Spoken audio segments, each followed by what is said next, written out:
I rarely hold positions overnight, so that allows me to play. It doesn't matter what my bias is. It allows me to trade every single day as if it's a new market. Doesn't matter if we're up 4% or down 4%. I can trade every single day as if it's a new market, no matter what my bias is. And I hope you all are able to do the same. All right, there is the market open.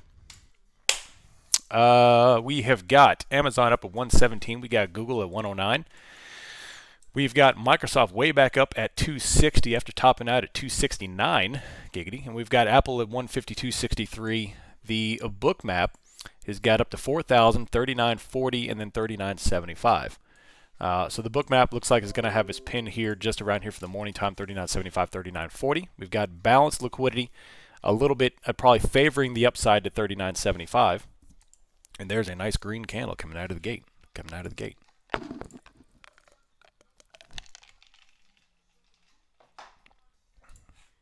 All right.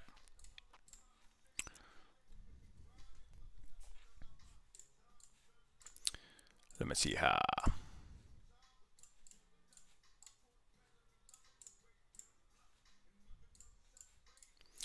All right, so we had a nice green candle top wicked here, and we're right back to where we opened. We're right on top of a macro level again. That macro level down in the tier 2 channel, this level is like freaking glue, man. We keep bouncing off of it. We fell off of it yesterday all day. We sold off, and now we're right back on top of it. So continue to watch for this macro level so we can play that accordingly.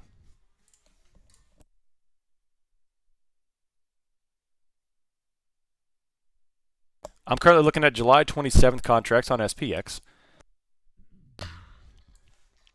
Somewhere in the ballpark of 39.70. Yeah, 39.70 calls. And then 39.50. If you notice, premiums are a little bit more expensive than what we've been seeing in the past few days.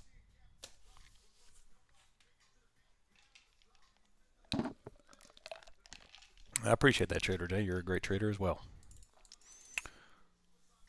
What happened, Ryan? What'd you do? Yeah, I'm looking at 39.70 calls and 39. Oh man, 39.50, 39.45 puts, somewhere in that ballpark. We'll see. Right now we're just kind of shaking and baking. We got some green, we got some red. Kids busted in. Yeah. Yeah, I'm still holding them.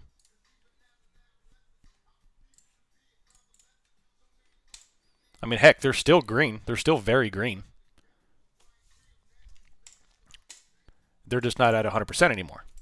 You know, I'm good. I'm up $1.30 per contract on these things. So I'm good on them. They're not 100% anymore. I'm good to go.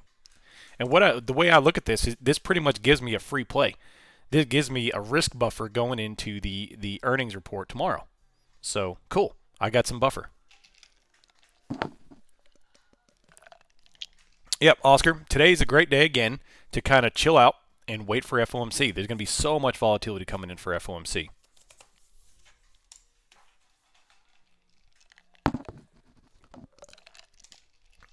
All right, so if you noticed yesterday on the market analysis, I pegged the hero indicator for both Microsoft, Google, and the Qs. And then late in the afternoon, right before close, we had a very large spike in positive delta. And then we saw all the flow coming in on usual whales and the options flow about all the whales taking large calls in Microsoft and Google. And look what happened. You know, they knew that, and the forward-looking guidance rules the world. You know, on all the past stocks that have actually they hit on earnings, but their forward-looking guidance was terrible. They still tanked, and just like yesterday, we missed on earnings and revenue, but the forward-looking guidance was positive, and up we go. So the forward-looking guidance is going to be the directional challenge for the underlying stock price. I bought a Google call and it was out of the money, and then it went in the money this morning. But the premiums were down. IV crush, baby. IV crush. That's the detriment of IV. What was your strike on it? What was your strike and expiration on it?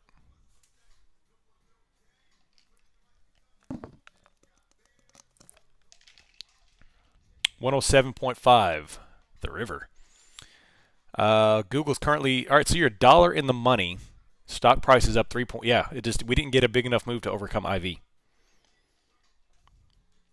IV was over 100% on Google, which is the main reason why I did not take a play on them, because you need like an 8 to 10% move on Google just to overcome that amount of IV.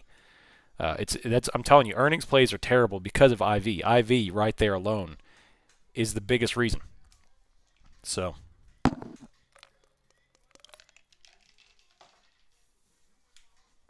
No, absolutely, absolutely. I'm sorry if I didn't make that clear as to why, then that's my fault as to why I didn't take a Google play, and it's specifically because of IV. Otherwise, I would have been playing puts, and of course, I would have been wrong, but I was still looking to play puts. It just IV kept me out of the position. A couple of days before it starts to build, and of course, the day of it builds a lot. Really, I'd like to see. I would like to see. I would like to see her report, her 13F, if that's the case. IV crush will kill. Yep. How to play earnings? You don't, honestly. How Chris does it. You sell premium on earnings. That's the only true way to do it. That's the only true way to do it, is to sell premium for earnings. If you can't sell premium, then don't play it at all.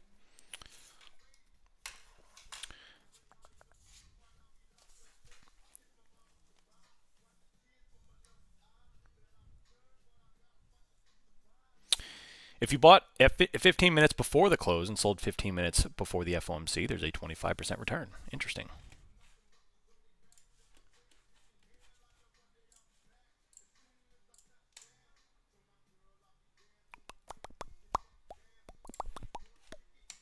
What does selling premium mean? Is when you write a call or you write a put, or sell a call, sell a put, depending on what you mean. It depends how you verb it, how you verbalize it, but yeah, it means the same thing. So it's a set credit. It's a set amount. So your profits are capped. You know your profits ahead of time because you're selling the premium. You receive that premium. Now all you're trying to do is keep that premium. So if you sell a premium at $1, let's say you sell 10 contracts at $1, that's $1,000 credit. 10 contracts times $1, it's $1,000. So the market gives you that $1,000. You sell the premium, someone gives you $1,000 up front. That's your money. Well, now your job is to keep that money. And how do you keep that money? You ensure the price action closes outside of the money. That position closes outside of the money. And you get to keep all the money because it closes expired, zero. Just like when you buy a call, and let's say you buy a really far outside the money call. Like right now, let's say we bought a SPX 4000 call, 0 DTE today. And we finished at 39.60. Obviously, the SPX would be outside of the money because you didn't get to 4,000. So that premium would be zero. It would be nothing at close. Well, on the flip side, when you're selling it, that's good. That means you get to keep all of your premium. It's not unlimited risk if you're doing a credit spread. It's a lot of risk, don't get me wrong, but if you do a credit spread, you're capping your risk. If it's a naked call, yes, unlimited risk. But if it's a credit spread, you do have a capped risk. However, it's still substantial, depending on how wide you go. And that's why you do wider or closer. If you do 100 wide, I mean, your risk is going to be phenomenally large. If you do a close like 5 or 10, then it's going to be less. Limited income, limited risk, but the risk is still high.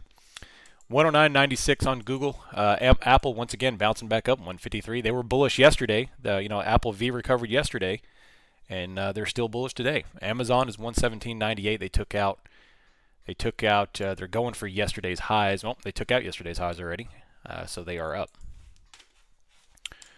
XLF, they are continuing their dump from yesterday. They did pop up in the pre-market, but they're continuing on down. XLV, not really going anywhere from yesterday's close. They're dead flat from yesterday's close. And the VIX, of course. VIX is coming off 24.05. What's the move doing? Move is still up. So a lot of volatility in the bond market. And until we see the move settle down, that we still need to keep an eye on volatility.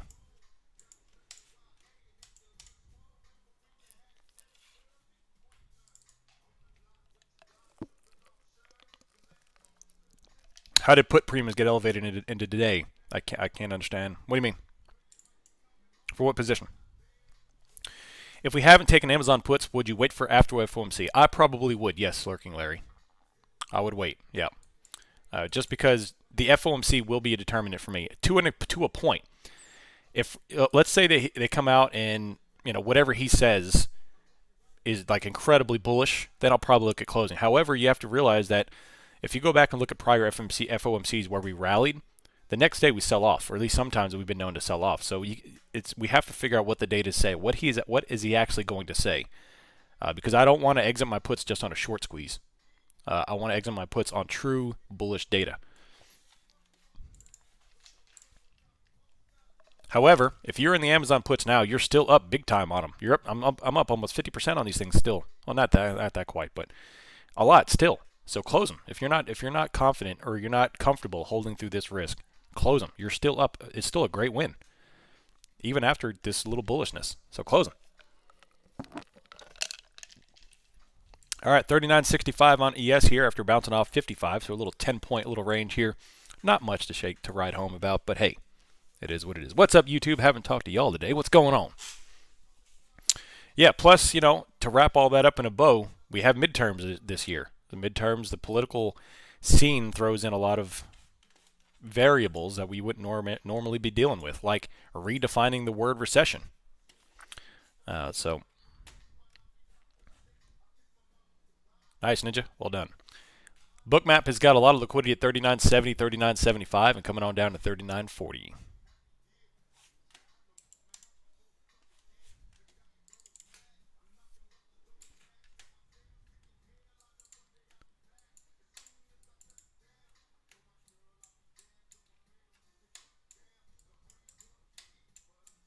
Sasquatch box.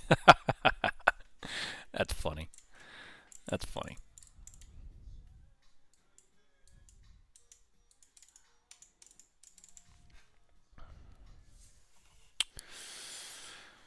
Oh, man. All right. I've been on a two-pot craze the past couple of days. I got to put on the non-explicit version. So ES has got a large amount of liquidity between 39.70 and 75, a lot. NASDAQ, we've got liquidity spread all over. In fact, right at the bell, they took off 12,260 and they put on 12,230. So they moved that down. However, they also have a 12,450 and 12,500, which is above. So a little bit of pushing and pulling here. Luke G. Oh, nice. Perfect Patient Purple. Good stuff. Good stuff. I'm glad you enjoyed it. Appreciate you ordering one for us. Would you say liquidity like this on Bookmap is indicative of chop? I would say that, Shepard. I would say that. What up, Buzz Bunny Rabbit? Next time you'll be playing DMX. I love DMX, man. Huge IV on options, so tempted to sell some spreads. Well, let's take a look. What is the IV on SPX right now? 55%. So so far, not as high as last time. Remember last time IV on FOMC got up to 158%, almost 100% more than what it currently is. However, we could still build into FOMC. We could still build up into the event. So, yeah. I would be careful writing premium into the FOMC event. If you're going to write premium, write it right before the event, because you're going to face the IV increase, and theta is not going to come off that much between now and FOMC. So if you're going to write premium, I would hold off until before the event, or at least a little bit longer. Normal low levels of IV on SPX is around 30, 35. Right now they're hovering at 55, so they're a little bit elevated, but not as elevated as last time. Apple, yeah, still green, 153.86.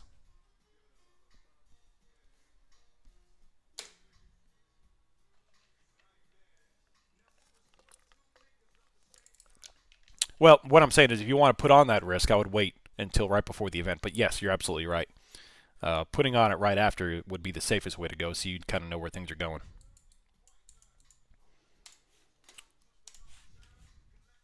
Why do I look at futures? Because ES runs the market. ES is the big dog. I mean, case in point, that the flash crash. Like if something can trade, just solely trading ES can dump the entire market, then that tells you the importance of ES alone. But ES is the big dog. ES are the futures, the S&P futures. That's what runs the market. That's what people use for trading and hedging against the market, is they use ES. So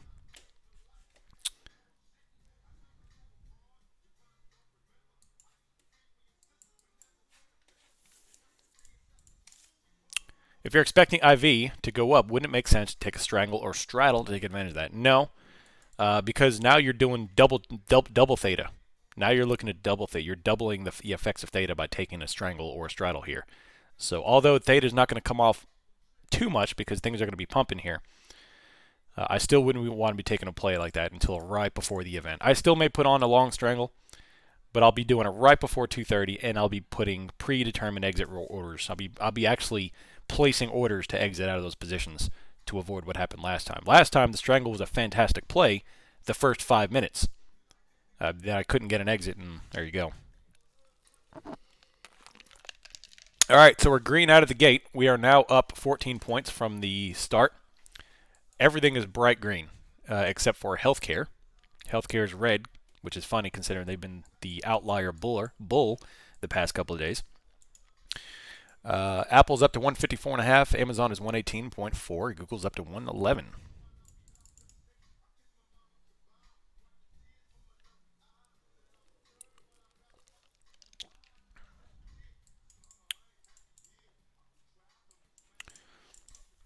Well, here's the deal, man. This is going to be a very interesting earnings because, you know, the consumer for Google and Amazon, they're going to be two different things. You know, Google's IT slash data slash, you know, software products. Amazon is infrastructure. You know, they're consumer products. They deal with gasoline. They deal with energy products. They deal with oil prices. They deal, you know, the actual consumer sentiment. So, yeah, I think they have what is it? Which home data? Which home? I forget which one it is. Home prices or something like that coming out here in 15 minutes. Yeah, AWS is a big one. Pending home sale. There you go. Yeah, then we have GDP as well. Remember GDP? That's a big one.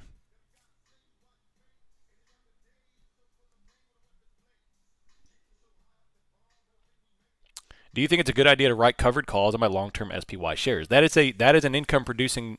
I can't think of anything. Holy crap!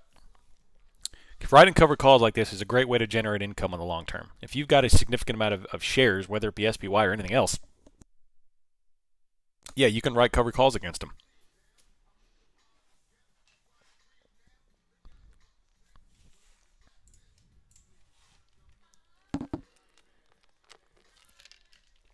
Man, Amazon is straight up.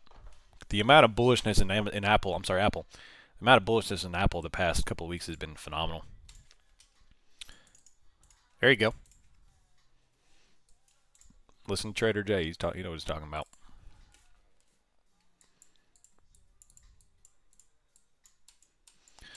Carlos says, it's crazy how bullish we are. At the beginning of the year, people were saying the market would crash if we hit 50. Well, that goes into the fact of the market works on expectations.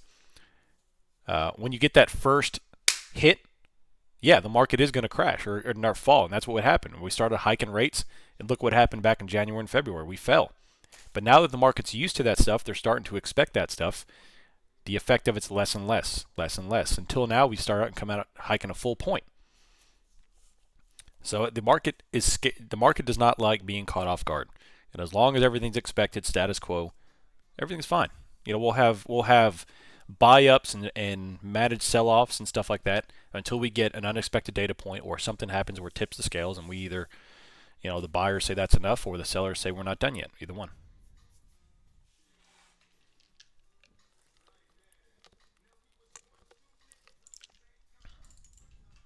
I would be incredibly surprised if the Fed came in to stimulate. I mean, it's how do you stimulate when they're hiking rates? Now, if they start talking about rate, which he will be asked that today, so be aware, he will be asked that question today. What situation do you see where you will start cutting rates? And if he says something along the lines of we could start seeing rate cuts at the end of the year, then you better close every put you got because we're going to the moon.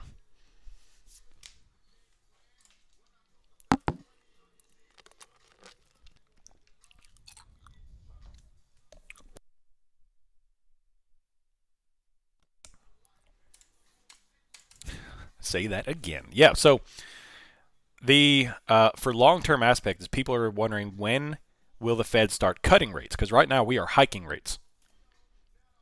So when do we actually start cutting rates?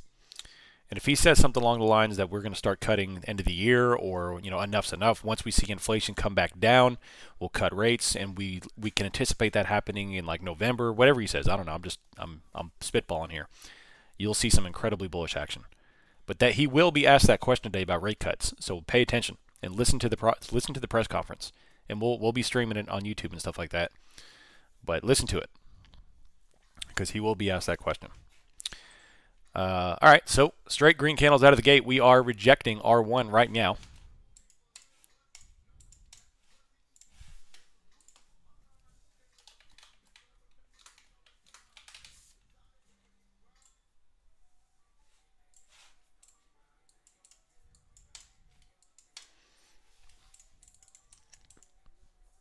No, not rate hikes. Yeah, not rate hikes.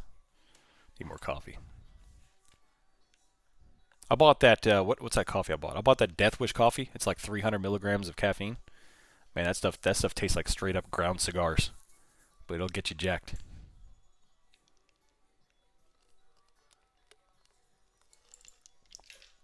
Hard pass on Death Wish.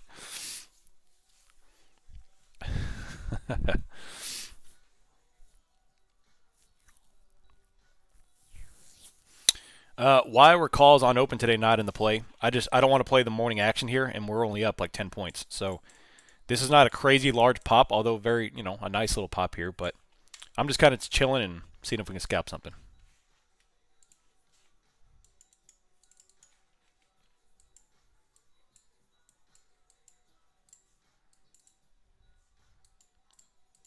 God, man, Murphy's killing it.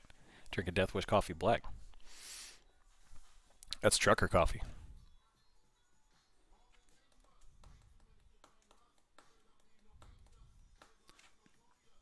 No, I do not access that. I think that stuff is crap. I think that's a good way to have a heart attack, but.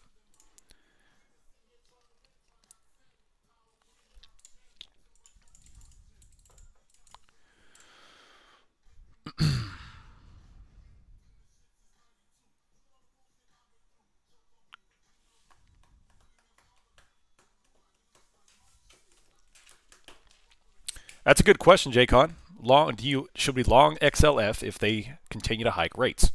Well, the banks will do well in a high yield environment. So that really depends on how the bonds and yields are going to affect the next coming weeks/months. So.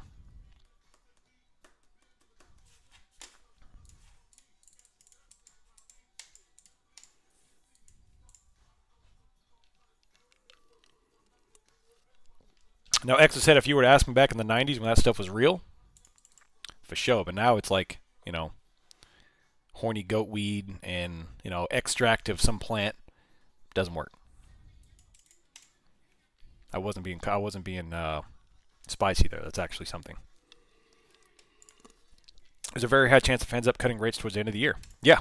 That's why we need to pay attention towards what he says today. Is that because he will be asked the question about cutting rates. If he starts cutting rates, then there could be a possibility the bottom is in. If they start talking about that and actually planning for it, then we'll have the discussion about the bottom is in. But as long as we are hiking rates, as long as the economy is going in the tank, as long as the housing market is continuing to deflate, I still think we're going down.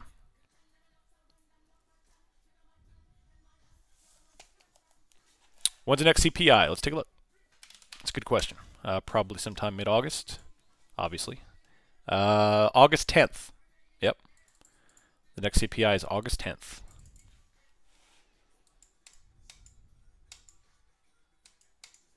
That's what he originally said, patient purple, but because the opinion is starting to be that inflation has peaked, then they'll start looking at rate cuts. Although, you have to realize that they're going to say anything they can to support this economy and market going into the midterms. So today I'm thinking 75. I would be very surprised to see him say it to hike a point. If they do hike a point, then I am going to take every put in the book. But I don't think that's going to happen. No, CPI is August 10th.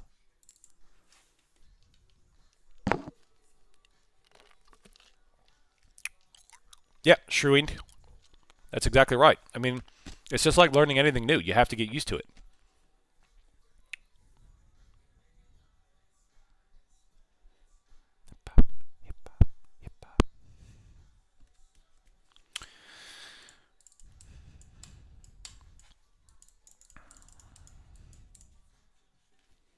I mean, the VPA, it's knowing how to do it and then knowing it like secondhand. Like the fact that you could see stuff and you have habit patterns. My habit pattern is threefold, and you all know the 3 points.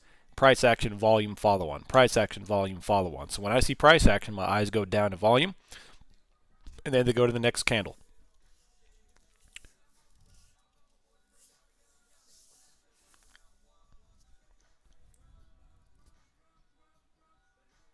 Isn't the Fed supposed to be nonpartisan? Absolutely they are. They're supposed to be. I mean, by law, the Fed is supposed to be depegged from the government. But they're not. I mean, heck, last time the FOMC came out, Biden came out on a press conference and says, we're not going to interfere with the Fed. Like, no crap, Sherlock. I mean, by law, you're supposed to be independent of the Fed. Sorry, I didn't mean to insult him, but, you know, it's like, come on, we know, like, that's supposed to be a given. So, but we know that's not the case. Well, he's allowed to hire, but it's just the fact that they're not supposed to have their hands in the chili.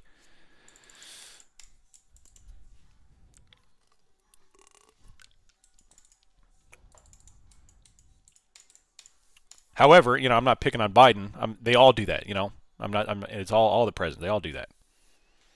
So, it's just politics in general.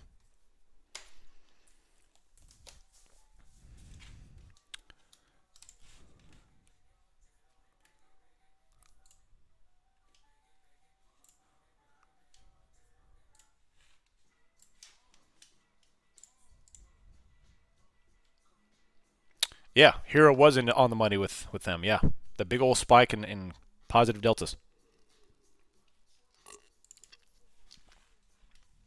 Well, that's more of a my thing, Highlander. I have my crazy metaphors I just make up on the fly. I don't even know where I'm going with them. I just kind of roll. All right, let me bring up Hero indicator here. Oh man, chili dogs. Yeah. Had to hit refresh. All right, so we've got right now declining deltas. Ooh, look at this. Muy interesante. The opposite of what we saw yesterday.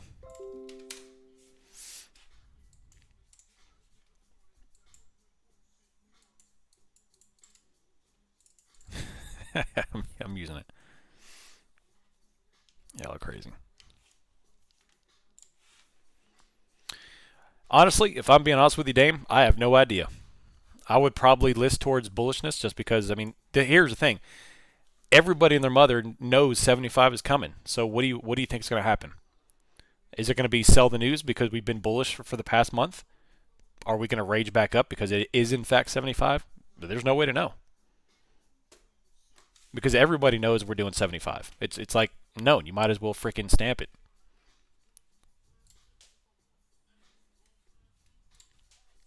But we're not in the game of trying to predict. So I'm going to have my order form up the second they drop that data. I'm going to be watching the candle Ronies and try to play it.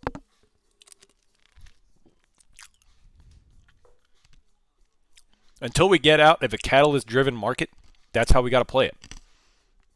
You know, 2020, 2021, that was not a catalyst-driven market. That was monetary policy-driven. So you take a call, you come back in 2 weeks, you collect your 500%. This is a catalyst-driven market, which is difficult because we have to sit here and ask ourselves these questions. Bullish, bearish, bullish, bottoms, highs, lows, ends, 7,500. What are we doing?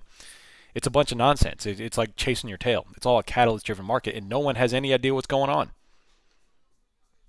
You know, all this is educating guesses. All I'm doing is just educated guesses. That's it. No one has any idea what's going on. We have no idea what Jay Powell's going to say today. We have no idea what the effect of the rate hikes is going to be. It's just we do our best. That's it. Your best. Losers always whine about their best.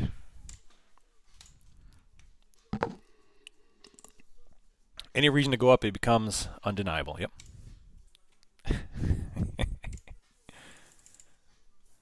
It's a great movie. Yeah, I can't finish that quote. can't finish that quote. Mrs. Wynn was the prom queen.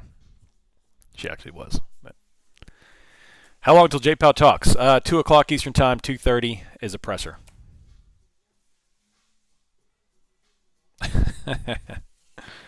I'm sorry if I butchered the Scottish accent, but yeah, that's my best impression of Sean Connery. All right, so liquidity on NASDAQ, we've got 12,450, and they're putting on 12,4343. Yeah, ES has got a little bit up and above. 39.82 just got put on, 39.62, and 39.40.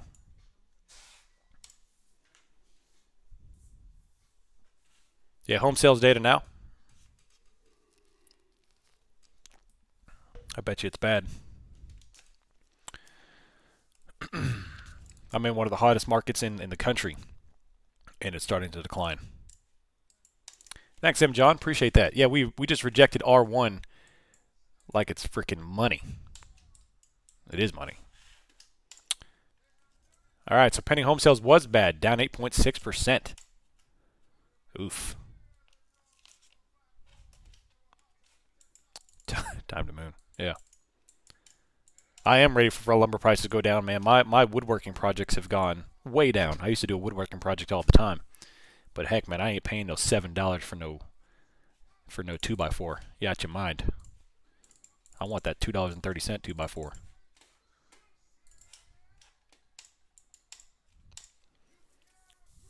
Lumber futures? Heck yeah, man. Ron Swanson, yeah.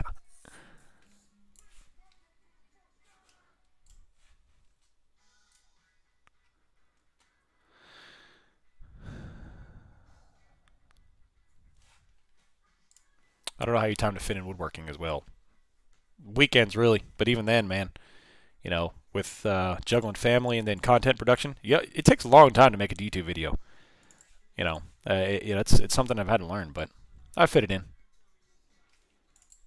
Yeah, $52. I mean, at one point, it got up to $80 here for a sheet of birch. It was $82. Ridiculous. I'm sure it's gone down from now, but all right. So we're running back over here, 39.66, just off of R1. VIX is coming down, holding 23.84.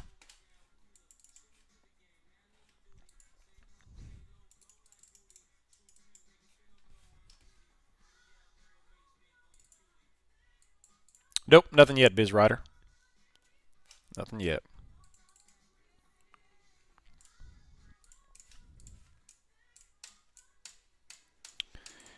Shorting the home builders, there's potential there. That's a very ominous thing to do, though, because once that goes down, you're going to see a decline in the economy. But unfortunately, a lot of people in my neck of the woods are going to go out of business. I mean, heck, I know 3 people personally that have started their own home building companies, construction companies, and they're not going to be around in a couple of years. It's unfortunate. They're flooded. Biden will discontinue strict isolation measures. Nice, nice. There's one time this year to get a surprise rate hike. It'll be today in the middle of a decent earnings. You know, Murphy's outlawed it. It's a good point because everyone is expecting 75. So if he comes out and says we're just going to go ahead and do 100, then down we go, man. You want to talk about drilling? I mean, it's a good point. I don't think it's going to happen, but it's a good point. You know, just go ahead and do it.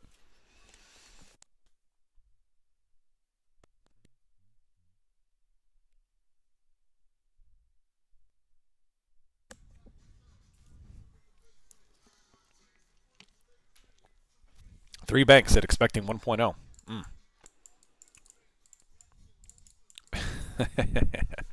It's been so long since someone mentioned he's a pilot. Yeah, they said it's off the table, but I don't expect it at all. But it would drill.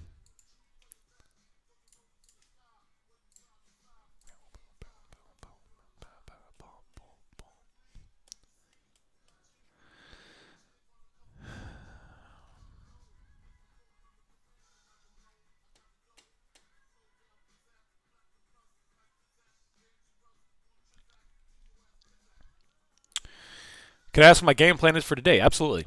So I'm gonna play. I'll probably throw in a couple of scalps between here and there. We probably won't deviate too far from this area until the 2 p.m. data, and then we'll start putting on some plays. My game plan for FOMC, I probably will put on a strangle, but I'm going to set predetermined. Now this is dependent on IV. I'm not toying with 150% IV again. So if it goes up that high, big green candle here, by the way. If it goes up that high, I am not going to play that, but I do intend to put on a directional play, just like in past FOMCs. So I'll put on a call or a put depending on where we go. The problem with last FOMC is I was so focused on managing my strangle that I didn't put on any additional long-term plays. I scalped a little bit, but I didn't put in any long-term plays. And I think I lost out on a lot of potential last FOMC because I was worried about managing my strangle instead of putting on a call. That's right, Sparrow. Don't force a trade. You got to be patient.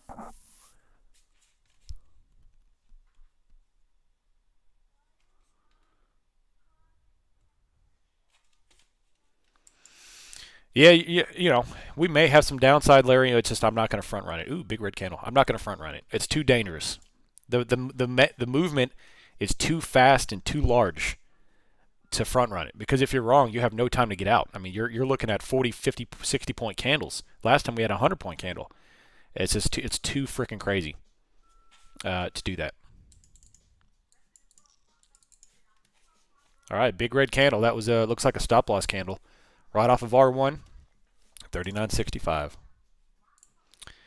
Fed hikes 75 points and it has some warning about a future pause in hikes. Attorney Powell talks and pause about rate hikes in the presser market. We rally at the end of the year and end flat just like 1994. If the Fed and Powell signals more hikes, everything will dump. Meh. I don't think that's unreasonable. I don't think that's an unreasonable statement. If he comes out and says we're going to pause hikes, yeah, we'll probably go back up, and that'll be it for 2022. Nice, Chuck Allen.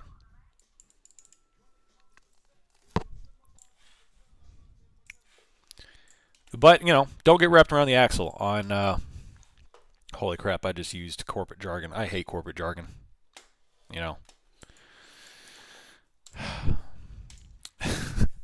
Don't get hung up on trying to think what he's going to say. Let's just listen to what he says and go from there. Yes, Josh. I'm sorry, Josh. Yeah, we're going to look at 0 DDs. Let's not boil the ocean. Yeah. Yeah. Just to piggyback off what the commander said. Yeah. It's like, yeah, once I hear that, I shut off because all you're doing is repeating. Let's circle back. It gives me chills. I hate it. Touch base. I hate touch base. I just want to touch base. What does that even mean? Touch base. Jabroni. Don't call me again, Commander. I'm just kidding. I'm good. I'm just committed, Lieutenant Colonel.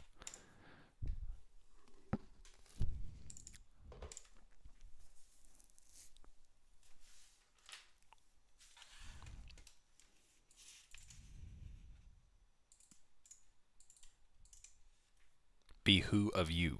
Interesting.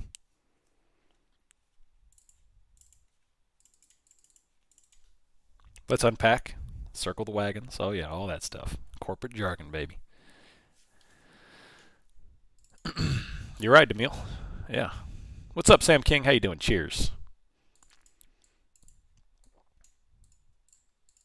Yes, Noah. I'll be coming back on YouTube for the FOMC. I'm going to play devil's advocate here. Yeah. And forecasting inflation to be above 10% for July. Well, if that does, I mean, they keep saying I want you all, what Spot Gamma had a good Twitter post yesterday. They had a good Twitter post yesterday about really crying wolf is what they're talking about how everyone keeps buying up these events, FOMCs, CPIs, especially the last one. The last one was a huge conundrum because, we've got 9.1% CPI, we've got deteriorating data, and yet Amazon climbed 25%, Apple climbed like 20%, the market's up like 7% off the bottom. So, and we didn't buy into CPI, or we did buy into CPI, I should say. We went way up. So they are looking at those big influx of the 3650 puts for September. So is this the time that we go back down? You got to think about both sides of the coin here.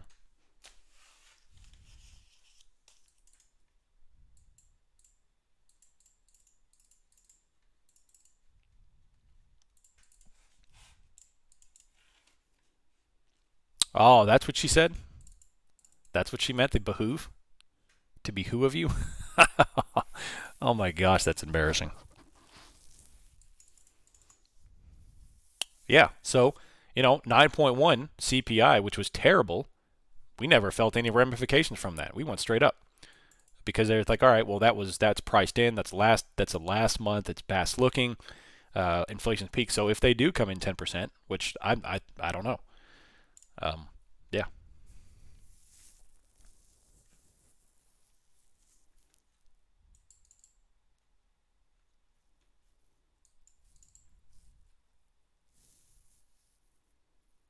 Has there ever been this much spin on bad data?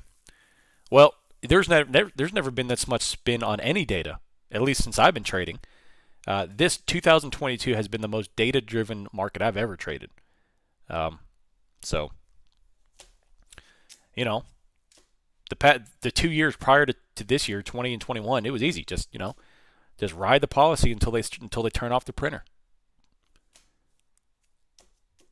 But this is all about data. This is all about every single event. CPI. I mean, we treat CPIs and FOMCs like they're freaking Super Bowls. Like everyone's tuning in, everyone's streaming, everyone's grabbing their popcorn. It's just all based on data.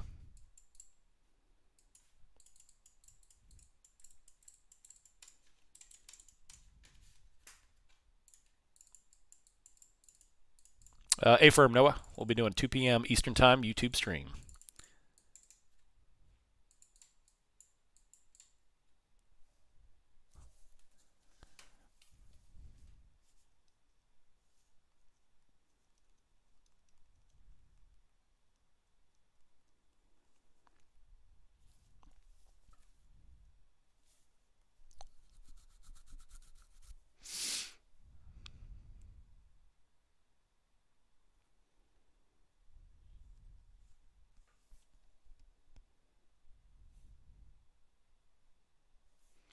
Hey, who was the guy that said that he was wondering about a shipment of his hoodie? Obviously, we're very on top of our shipping. I want to make sure I didn't miss one. If you're listening, shoot me a DM so I don't miss you.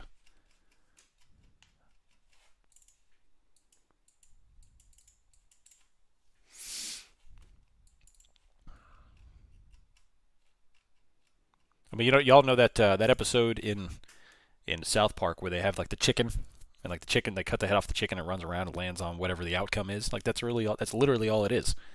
It's complete, just like whatever happens. Like they could hike 75, and there's just as much argument this thing goes up to 4,100 as it does go down to 38, 3,600. It's just like, come on, it's whatever the market, whatever big money wants to do, is what's going to happen. That's all there is to it. And all we're doing is hanging on to the coattails and see if we can make a little money. How do we capitalize on Lake Mead drying up? Man, that's a hard question. I don't know. That's a puts on water, yeah. Drill a well there. You have to realize that the best way for big money to make money is to counter the market, to squeeze the market, whether up or down. Well, there's a good argument against desalinization too, heavy metal. I read a lot about this stuff because if you desalinate ocean water, for example, what do you do with the salt? What do you do with the remaining salt? So if that becomes a primary source of water generation, what do you do with the remaining salt over the next few years? Because you're going to have hundreds of thousands of tons of salt. You can't put it back in the ocean because you'll overbrine the ocean and you'll kill everything. You can't put it back you can't dump it on the ground because you'll brine the ground and you'll kill everything.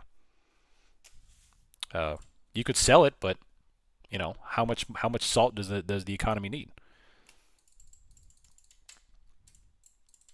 You could give it to all the bulls when we go down because they'll be extra salty. I'm just kidding.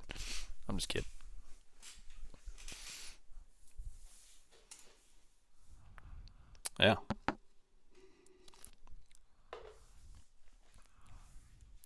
Anyway, I've read a little bit about that. I was curious about that myself. It's like, what do you like? What about salination? Well, I didn't even think about what do you do with the resulting salt, the byproduct of desalinization.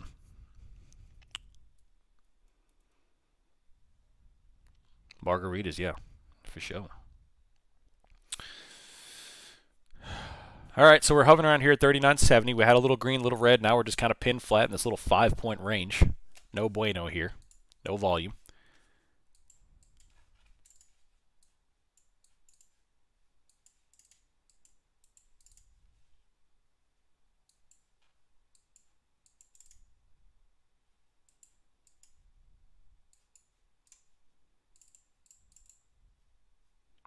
Spicy Canadian coming out with the science.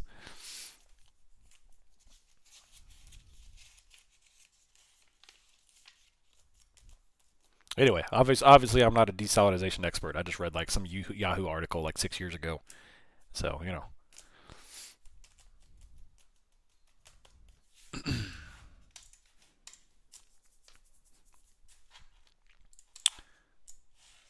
Yep.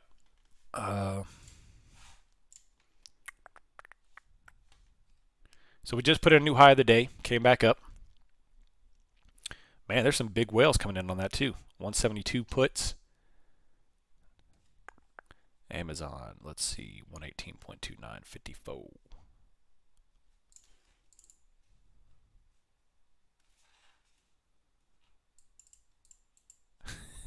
Spin drift.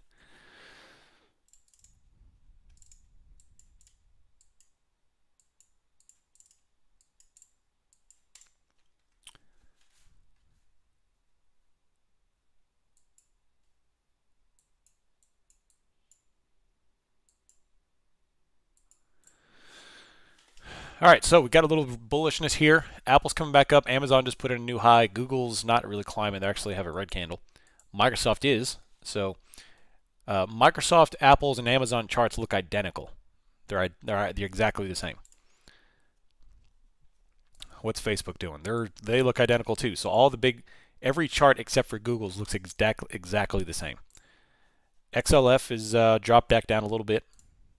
XLY is up obviously because of the other tech stocks. XLC is up. Communications. XLF, XLV is down. But yeah, we're bullish, man. XLK just put a new high. ES just put a new high.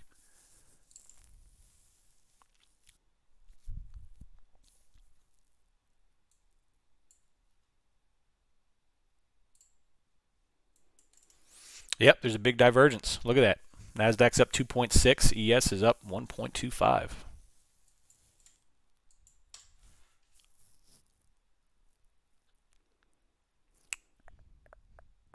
Do you have any tips on how to read the time and sales numbers? Use a tool that translates that for you. That's I'm not going to sit here and try to translate all that stuff. There's a lot of software and tools out there that can translate it for you.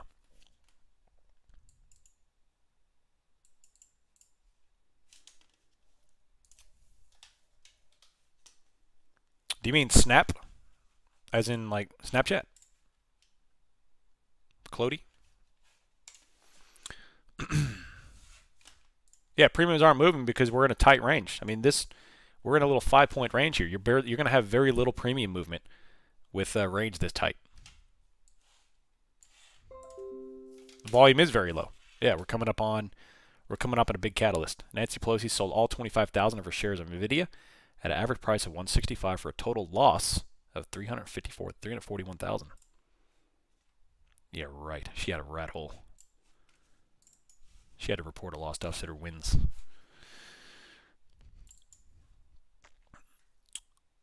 How far out would your Strangle prices be?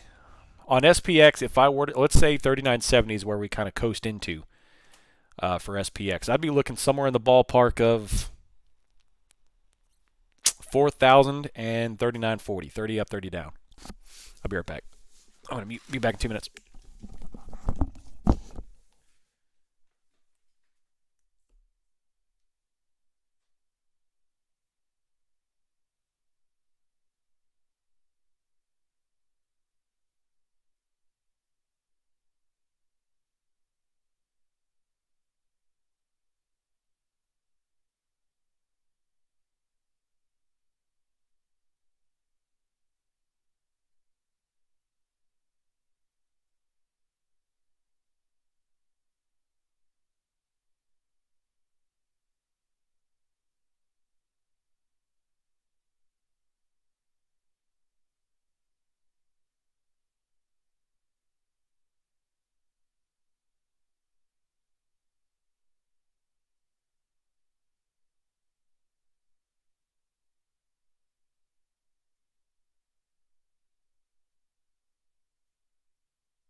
All right, I'm back.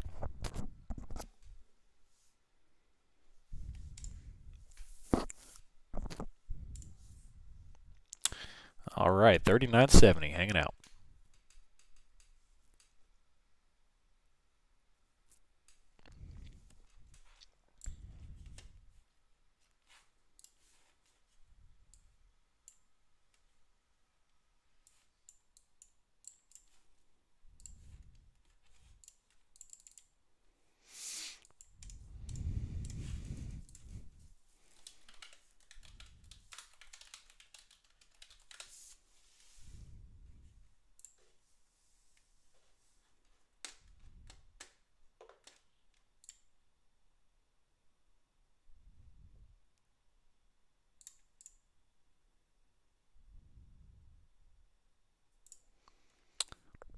Facebook does not own Snapchat. No.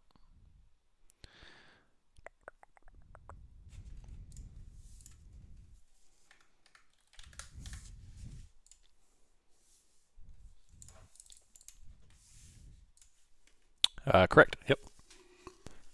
Might be a bit late, but CCS here and sell it before the FOMC. Oh, if we get some downward move, yes. If we chop, you're not going to face. You're not going to see that much.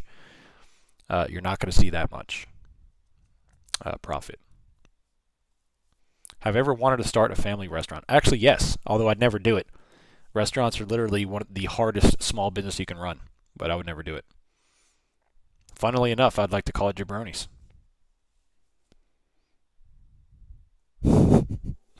But sandwiches, pizza, stuff like that. I can make a mean sandwich. But yeah, I would never ever start. Talk about, never can never make the customer happy and terrible margins. I would never do that. Jabroni's Pizza. How you doing? Welcome to Jabroni's Pizza. What can I get you? I'd sauce it up too. I own one. Slim margin. Worked my butt off. Hey, there was a guy in here that had a pizza place. Who was that? Looked pretty good too, like Bear Pizza or something like that.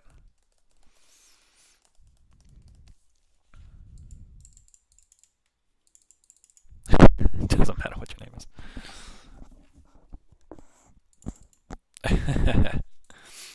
That's funny. Yeah, I hope they didn't mean, they didn't take that. And it actually is move, MOVE.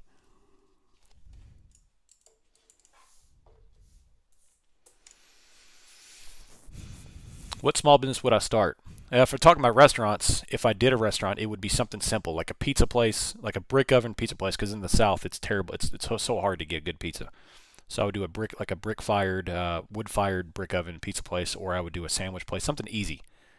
I wouldn't do a full on restaurant, but I would start out with a food truck and move yourself into a small overhead building, and then build from there. First thing you got to do is build a customer base. And you don't want to go directly into a brick and mortar without a customer base. So I would sell sandwiches. I would sell stuff out of my garage, which is against the FDA. But then you would go in, I would do a food truck. So I'd build from selling them out of a garage to selling them out of a food truck, and then build a customer base, and then you do a small brick and mortar, like a side stand, and then you go into your own stuff. But I would never do it. Me personally, I would never do a restaurant business. Never. If I had to start any kind of small business other than what I'm doing here, I would be an electrician. I would be a tradesman.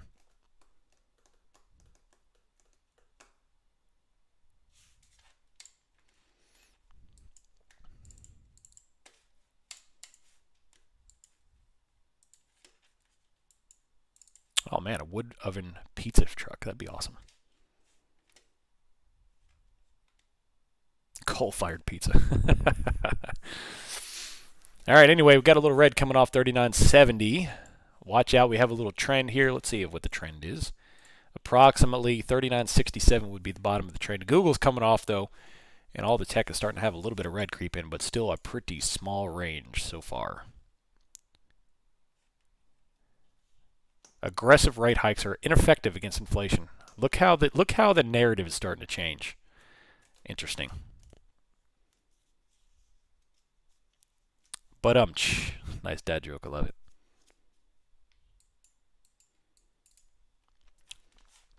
So the thing that, if you are looking for a food opportunity in the South and you are an entrepreneur, The two things that the South is missing, the Southeast are missing, is a good pizza place and a good taco place. Because when I spent time in San Antonio, there were taco places everywhere, and the line was wrapped around the building for breakfast tacos, lunch tacos, dinner tacos. There are no taco places in the Southeast. None. Zero. When I came back home after being TDY in San Antonio, I was like, man, I need a taco. It's 6 o'clock in the morning. I need a taco. Where am I going to get a taco? You don't. There are no taco places whatsoever. So, I'm telling you, man, there is a and like, I created some chorizo and egg and cheese tacos for the base, and I would bring them to work. I sold 200 tacos one time in like 10 minutes. So I'm telling you, man, there is a market for tacos in the Southeast. Oh yeah, oh yeah. Flipping tacos, baby, they loved it. I have a great chorizo and egg and cheese taco.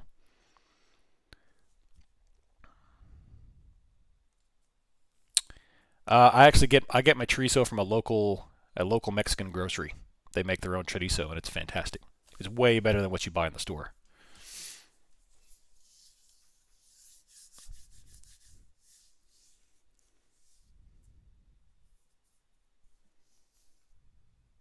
Ooh, wild game chorizo. Yeah. Anyway, I've always been a hustler, man. When I was in middle school, I created duct tape wallets and sold them. I actually got an article in the newspaper about it. I would create a bunch of wallets out of different colored duct tape. Like I went to Walmart and bought like the camouflage duct tape, the pink duct tape, the green duct tape, and I made a bunch of wallets. Sold them. I've never been there, chef.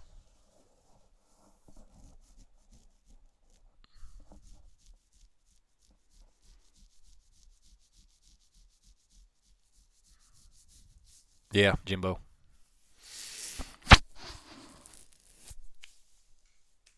Yeah, duct tape wallets. That's cool stuff. Taco place is open by me in Virginia. Very cool. I love me some good tacos. There's not, Cody. There's not a Guthrie's near me. Chorizo, sweet potato, and egg. Oh man, that's so good. I love sweet potatoes and chorizo. It's so good. All right, so obviously we're not really moving much here. 31. We're talking about tacos, so y'all know if we're talking about food that we're not moving. 39.71. Google. Look at Google. They're selling off here. Well, they're dropping a little bit here, not selling off. 109.85 off from 111. Amazon's coming off a little bit. Grapple's still going up. Microsoft is flat.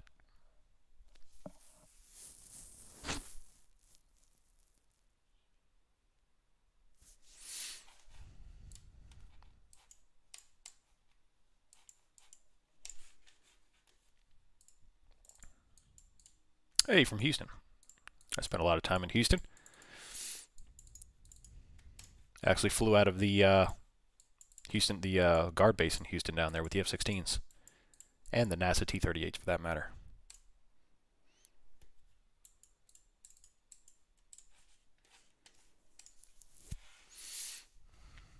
It's just weird like that. They are synced up, but the time shows differently. I would pay attention to the SPY time.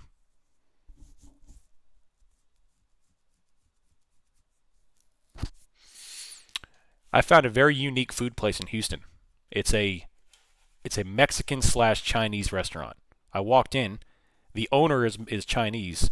All the workers were Mexican, so they blended their cuisine and made a Mexican slash Chinese cuisine. It was actually incredible. I was like, what is this? Like, this is the weirdest thing I've ever seen. And he's like, no, you have to try it. And I tried it. It was incredible.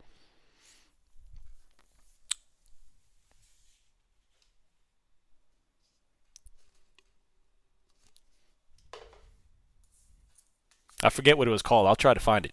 But it's in Houston. I'll try to find it.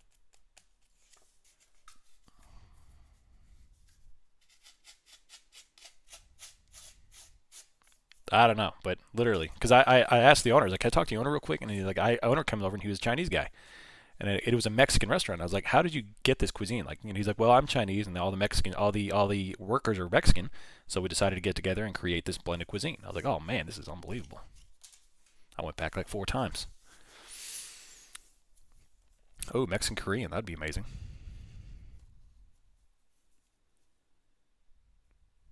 Crude inventory negative 4.5 million versus 1.1. So inventory went down. Big old green candle on a yes. Bullish on oil. There you go. And red candle on a yes.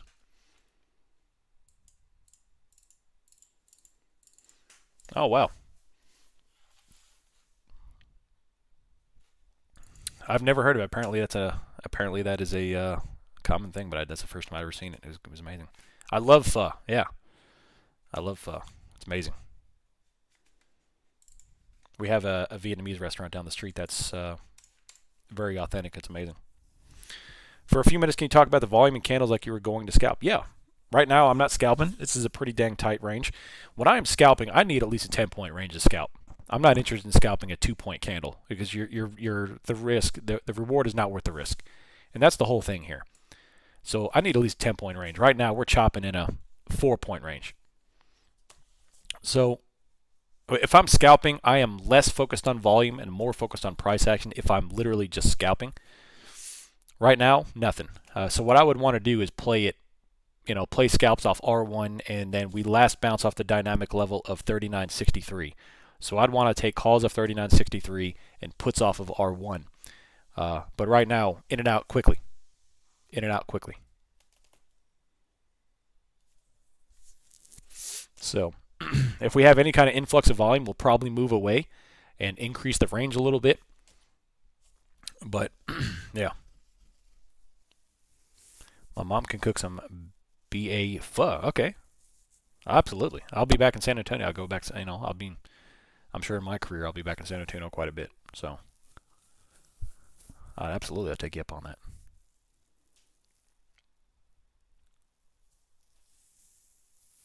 What carries the weight, the volume or candle? Well, they kind of work in tandem. It depends on the trade. If I'm scalping, price action takes the weight. If I'm looking for an overall trade, I think volume is the confirmation. If I'm looking for a longer term trade, you can't have one without the other. If I'm in a trade where it's price action but there's no volume, I'm sketch. But if I see a ton of volume and the price action's going the way I want, hey, this is good. I'm high confidence. Or I'm a little more confident, I should say.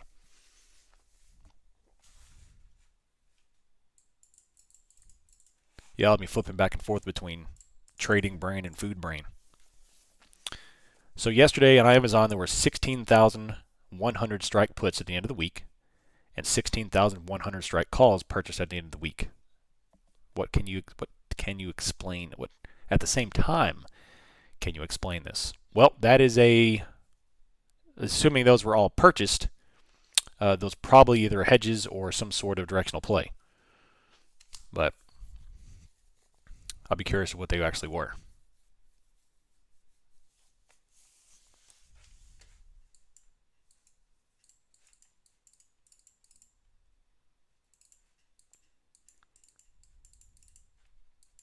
Well, it's all about supply and demand. It's all about supply and demand. What happens when inventories go down?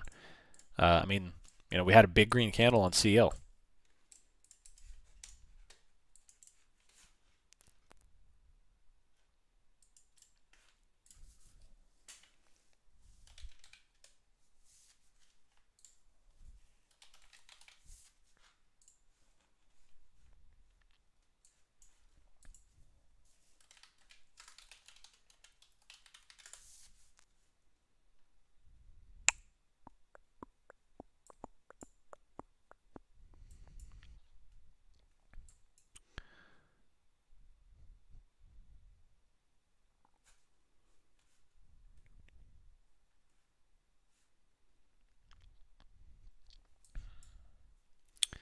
I wonder if they're even still open. It was like 3 years ago I was there.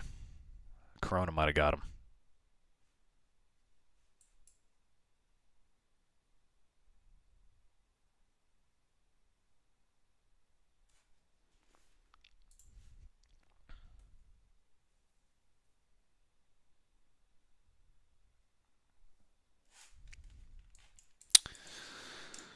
Yesterday at 11 a.m., he mentioned that XLF is dumping. The value was 32.86 to 32.67. What defines 80K volume on the 30-minute chart? How do you know the stock is dumping? Well, I guess dumping is relative. It depends on the day. If we're dead flat, if XLF is chopping in like a 20-cent range and then it drops 60 cents, that's dumping. It's all relative.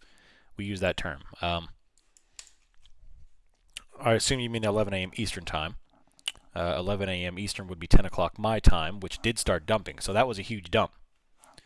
So what you're saying right there, and I'm going to do a screenshot here. This was 11 o'clock Eastern, 10 o'clock Central on XLF yesterday, right there. So that big red candle, and then that candle was substantiated by an increase in volume. The prior candle volume was 3.9 thousand. The volume on that candle was 22,000. So we had like a 700% increase on volume. That's substantiated. So you have a big old drop candle under increased sell volume, and then of course we had a top wick candle to follow on, and then that was it for XLF. They dumped the rest of the day. So that volume tells me that sellers came in and substantiated that dump.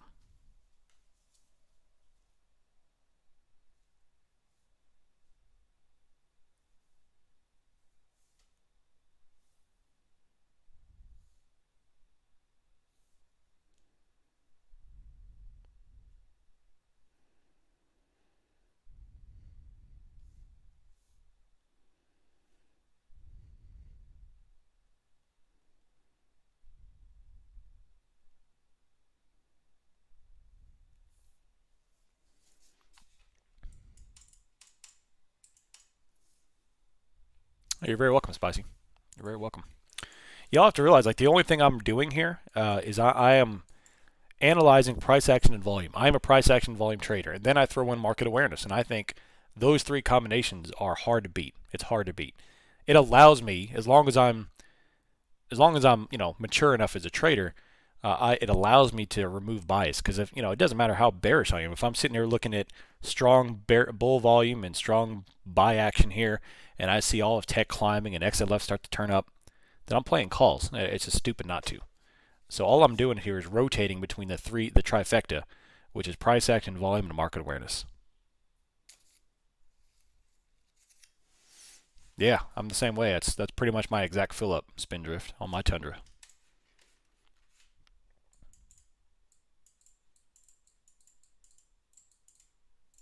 Ooh, nice. You have a Chinese girlfriend. Man, I would tear up some pho.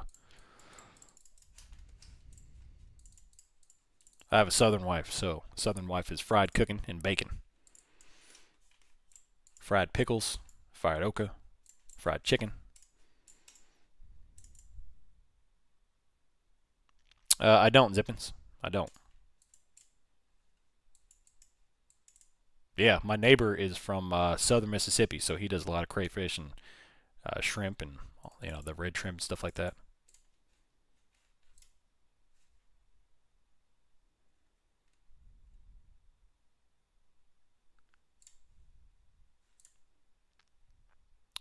U.S. stocks traded higher this morning with the NASDAQ composite getting around 250. Following the market open, Dow traded. Yep.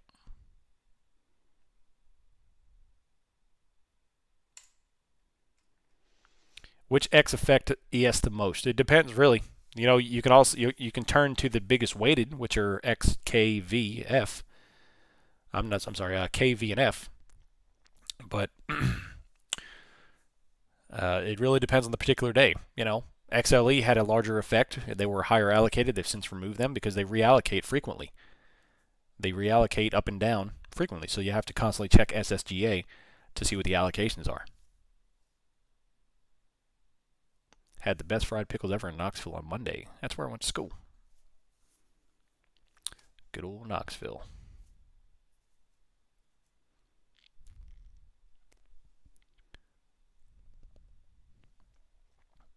Did you see my question? I'm trying to see if I want to play meta. IV is pretty high though. Let me see your question. Sweet. All right, here we go. How do I calculate expected price move in premiums, or do I look at implied volatility? There's a couple of different tools you could use. E-Trade has got a options calculator, but it's awful. It's not close. You can use OptionStrat. OptionStrat's a great job. You can put in all the different variables like IV and expiration, all that stuff, and throw it in there and kind of see what you would make on a predicted move. OptionStrat would probably be the best one if I had to guess. Yeah. Can you briefly explain what you look for in this market for puts? Well, today, I have no idea, honestly. I'm expecting 75 FOMC. I have no idea what to expect. Is it going to be green, red? Is it going to be both? Are we going to buy up today and sell off tomorrow? It's all happened. It's all happened. So right now we're kind of pegged to R1. I'm seeing a lot. Bookmap has got pinned liquidity at 39.72. A lot of liquidity at 39.75. So we kind of just just choppy right here. That's a firm, Mike Steels. That's a firm.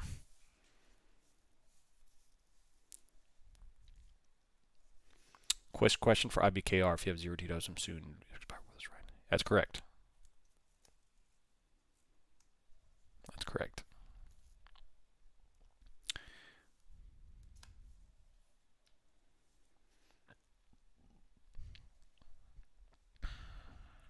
When you do spreads, what probability do you like to stay above? 50%? Just depend on the current. Yeah, it depends on the current market condition. Basically, the more aggressive the market, the further away I'm looking for credits.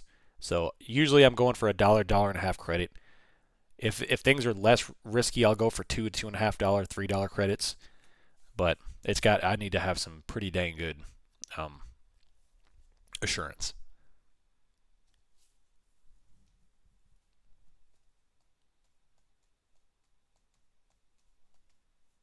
Uh-oh, little Kentucky fan. I like it. Looking to add the Bookmap as one of my trading tools. What exchanges do you subscribe to? I have the DX feed and Rhythmic feed. I finally got the Rhythmic feed up and running. Now I got to add the indicators back. But yeah, I have DX feed. All right, red candles finally popped off of R1. We've got Microsoft finally coming on down here. XLF is dropping. XLV is dropping. So a little bit of correlated action here as we come down to 39.67.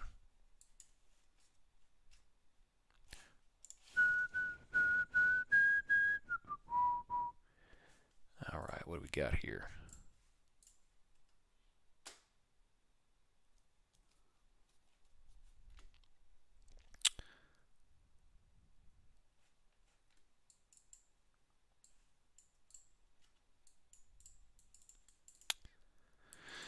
So, Spot Gamma is right up this morning. And again, I highly encourage you all to read that stuff. The dude is phenomenally educated on the options chain.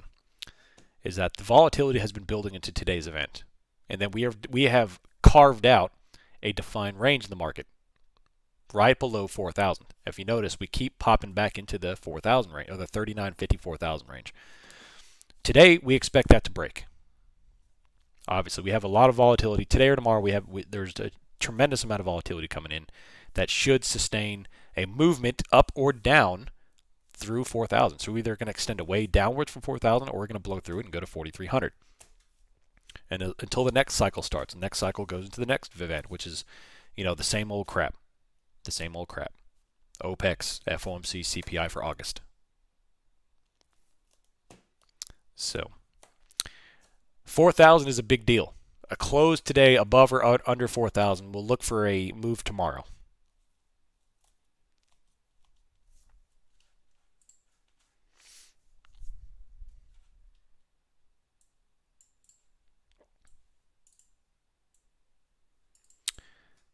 So today could just be straight like huge volatility, which means we could have like a 60-point climb, 60-point drop, 60-point drop, 60-point climb, that type of thing. And then tomorrow be the true move, because now tomorrow we'll have all the big dogs. We'll have Amazon and Apple tomorrow after the market. So maybe tomorrow's the big move and today's just the big volatility. Maybe today's the huge volatile range, and then tomorrow is the big directional move. Yeah, then of course, we keep forgetting about GDP. GDP's tomorrow. And GDP is a big deal. Either way, I'm just I want to open y'all's mind and be nimble. Like if you are sitting here thinking we're going to 4,100, then shut your brain off. If you sitting here thinking we're going to 3,700, shut your brain off. Be like water. I want you to remember. I want you to sit here and be ready for anything. I would encourage you to hold no positions in FOMC. And once we get a move, just get in. Just get in.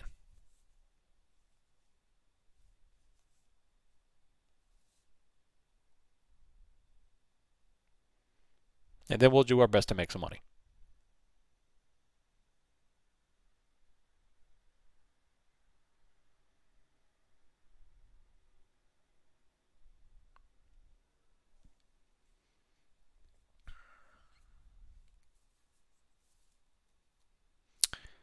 It's not a terrible idea, actually, taking a strangle at the close of the bell today, because here's the deal.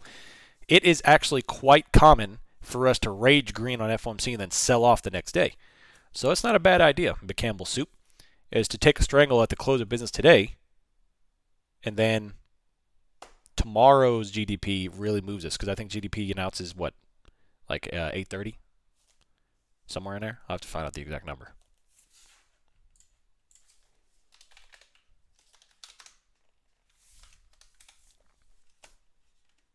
Yeah, spot gamma is fantastic for that kind of stuff.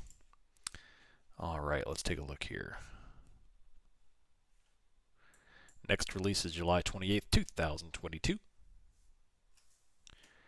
GDP is supposed to be set to be released on Thursday, July 28th, 2022 at 8:30 Eastern Time. Yep, so 8:30. 7:30 Central, 8:30 Eastern tomorrow. So it'll post before the market opens. Now let's take a look. June 29th was when they released last time. So let's go back to June 29th. And let's see what happened. Shall we? If I remember right, I thought it dumped, but let's go take a look. June 29th.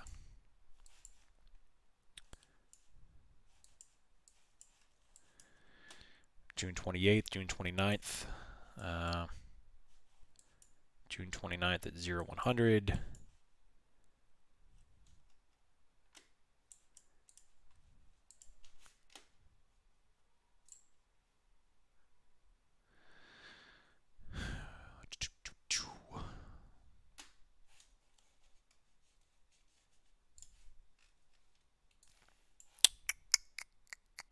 Come up here.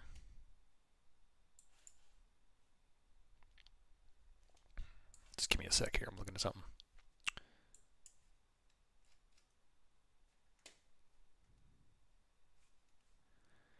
Yeah, so on June 29th, on June 28th, we sold off considerably. SP or ES went from 39.50 to 38.21. We had a 130-point sell-off in the aftermarket hours before GDP. I'm sorry, during the trading session. So on the 28th, we sold off 130 points.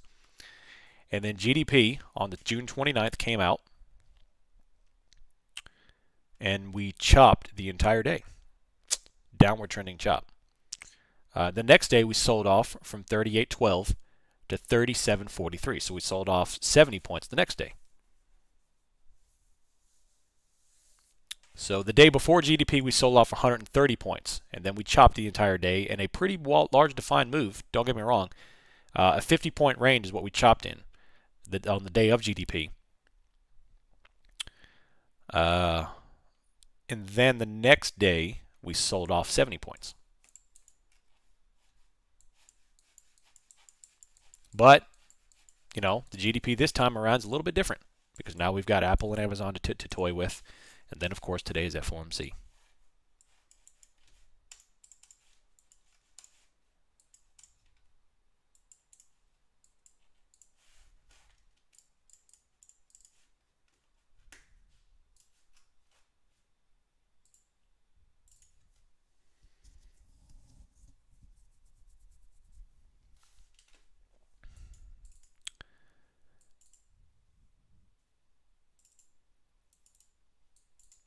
What was the name of the person? Brent of Spot Gamma. He posts his report every morning, and it's all data driven. It's not I think this, I think this, I think that. It's all data driven. So that's why I enjoy reading his stuff. He doesn't post that on Twitter. He posts it on his website, spotgamma.com. If I were to hold SPY options overnight, what DTE would you use? Me personally, I'm looking to start building positions into late August, early September. Me personally. So the overnight 100-point move is great. It pays massive returns, but it's risky. And to time that is very risky. But however, building into a month or month and a half dated position is a little less risk, and you can catch the move. You could absorb some losses and catch a move, or bust a move, depending on if you grew up in the 2000s and 1900 in the 1990s.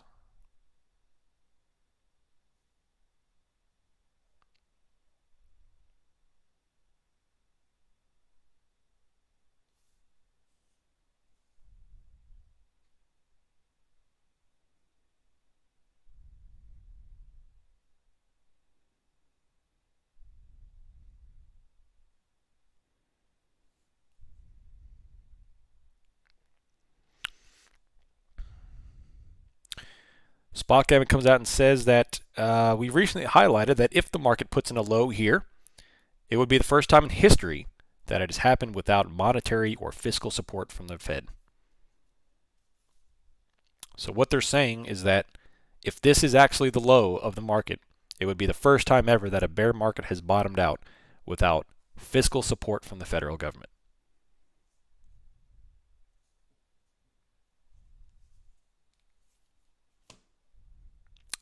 Is that possible? Sure.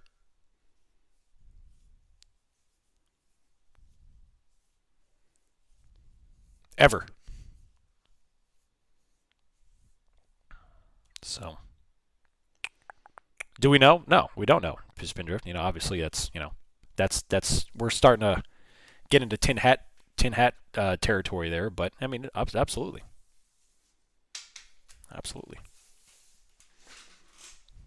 That's how they stopped the 2008 market. That's how they stopped the 2008 crash. Is bailouts and monetary and fiscal policy. Is they bottomed out the market, and then the market raged 19%, and then that was it. And it kept on going up.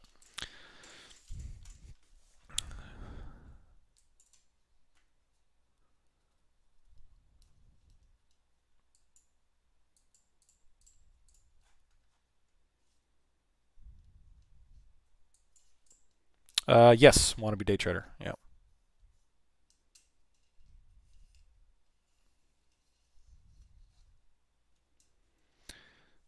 Yeah, but sold like no one sees it coming now either.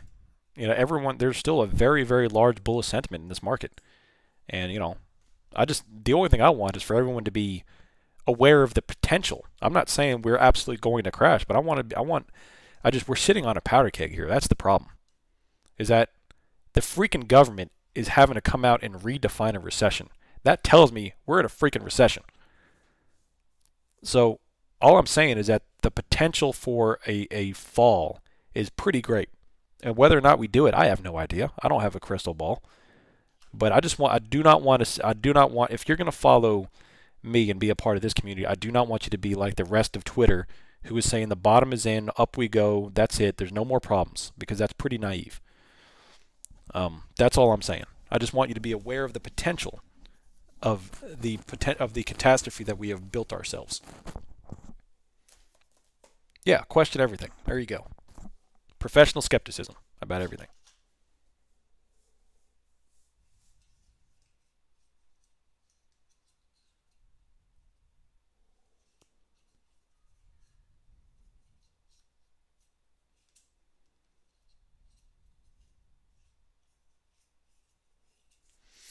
All right, speaking of which, we got a little more green coming up. Looks like we're about to touch new high of the day for ES, 39.74.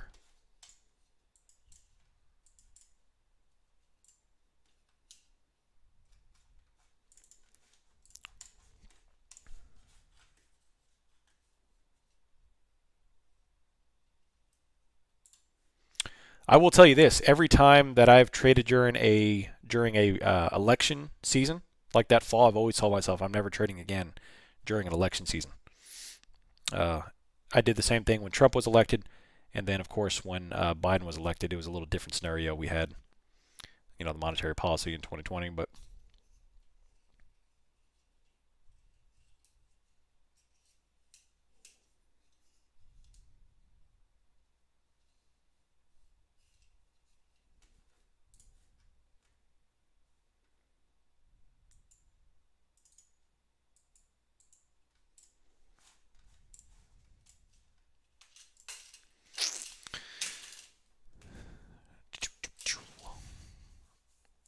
Well, all right, shop being up 5% is a head scratcher. Well, think about, what is this? Okay. Think about, try to shut your brain off from the economics and thinking about how the market works. And we'll try to make sense of that. In on the charts in the market, there are always supply and demand zones. There's always a price where there's a buyer willing to buy. There's always a price in which the sellers are willing to sell. It's just simple supply and demand. Every single thing, there's always a buyer, there's always a seller. The lower you go, doesn't matter what the economic data is, the higher the chances that you're going to hit a school of fish that is a bunch of buyers, a ravenous fish of which is a bunch of buyers. So you drop down, you hit that demand zone, and you bounce. It could be a temporary bounce. Now, if shop reversed and raged for 15 days straight, that's something to question of what's going on. But if you're talking about just a singular event where we have a day or two of bounce because we hit a strong demand, that's all market mechanics. It's just buyers and sellers, supply and demand. You're hitting a demand zone. And that's something a lot of traders don't necessarily get because they're so focused on why is this happening. They just announced 10% reduction in sales force or workforce. They're not thinking about the mechanics, the supply and demand. There's always a buyer, there's always a seller.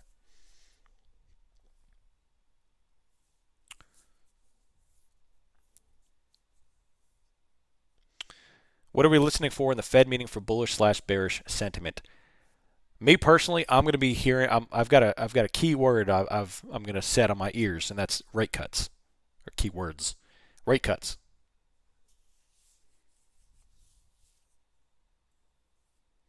Forward and guidance, yeah, recession. How is he going to be talking about rate cuts? If he says we plan on cutting rates in January or December, then we'll probably have a pretty bullish response from that. I don't necessarily expect that, but you never know.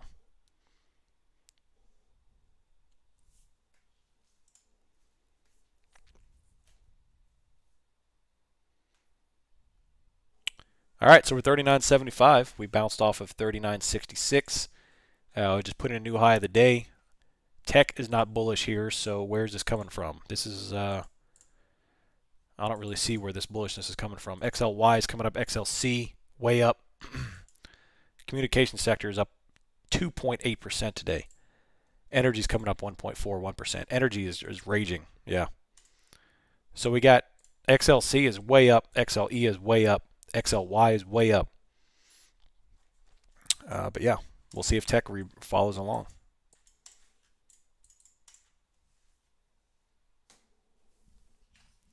Yeah, they are now. I'm talking about the last 10 minutes. Right now they're dead flat in the last 10 minutes. But yeah, they're all near highs. Yeah.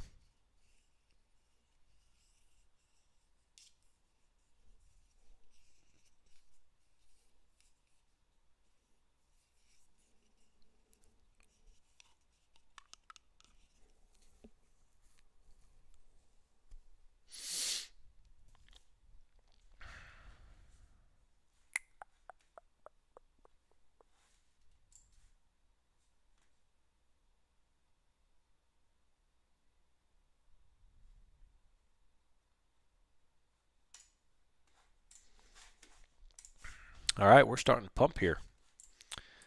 XLE is just gone straight up. C and Y straight up. XLK is up 3% too.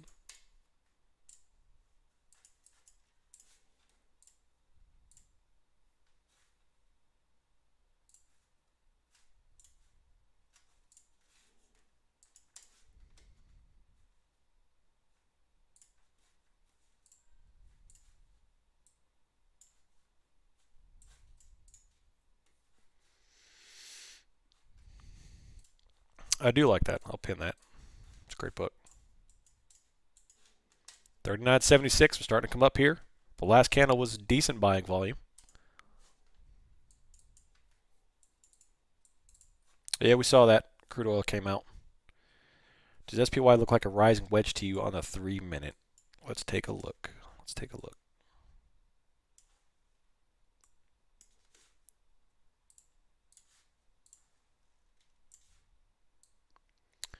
No, I mean, it all depends on when you start to form your wedge. But if you come all the way back to the initial break, yeah, it kind of is. But obviously, right now we are blasting right off the top. Now there's 39.80. They got liquidity at 39.80. There's no liquidity above that. So I'm curious to see where we go from here. But starting to come in.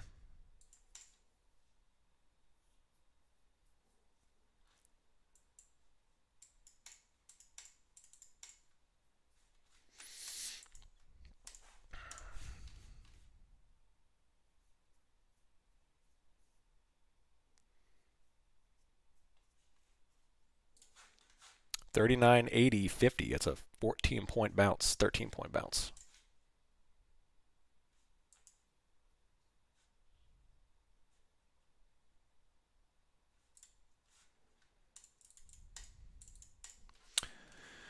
Yeah, but 4,000 is always there. 4,000 is always there. 3,900 is always there. 4,000 is always there. If you look up to 4,100, it'll be there too.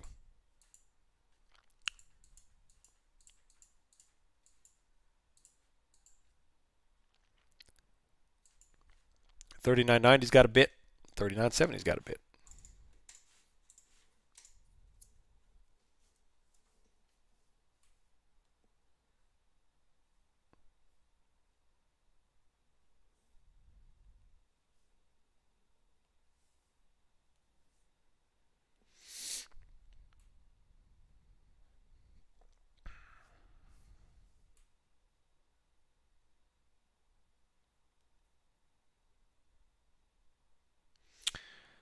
Yeah, so looks like there's a lot of risk going into Qs.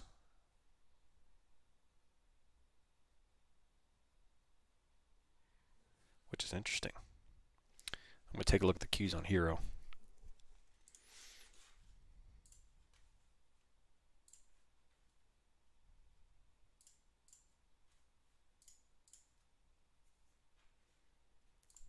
They're still driving down the deltas. And they're creating a pretty wide divergence. QQQ. Let me check these.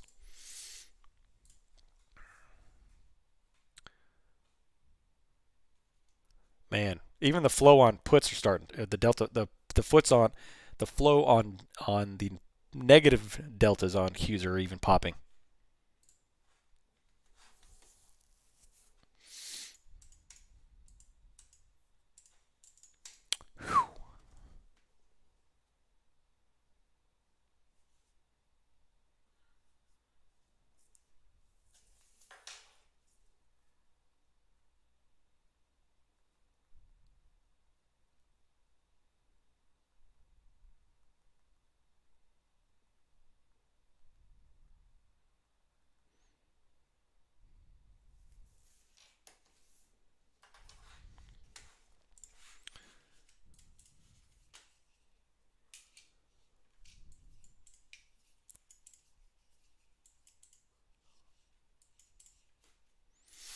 But we've been in this, we're in this cycle currently where every single red's been bought up. It's been doing it since June 16th, where every single red is bought.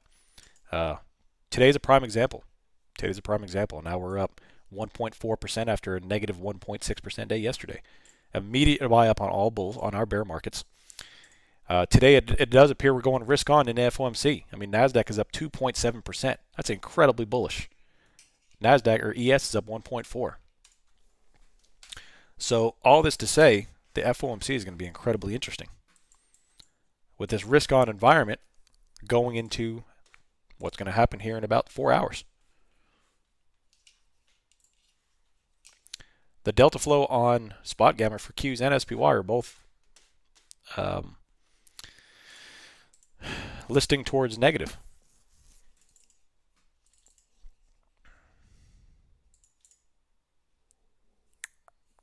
Now I'm not taking. I'll take VIX. I'll take calls on VIX tomorrow, depending on the price action, because we're still chopping in like a 1 point range. We're still hanging out at 23, 24. You'll destroy your premiums. So, well, is that do we think that SPY guy? I mean, just like when we're super bearish and the market doesn't do what we expect, everyone's super bullish that they're going to hike 75. So maybe that's what they're doing. Maybe they're pumping the market up, and then they're going to dump it once it hits 75. I don't know. They like to pull that, buy the rumor, sell the news. Are they going to sell us out tomorrow and pump it today?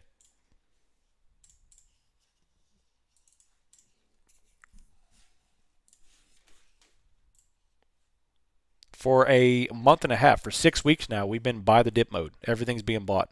Every red candle, every red day is immediately bought and reversed. Yep. So maybe they are making their puts nice and cheap. Who knows? Or maybe we go to 4,200. It's not a guessing game.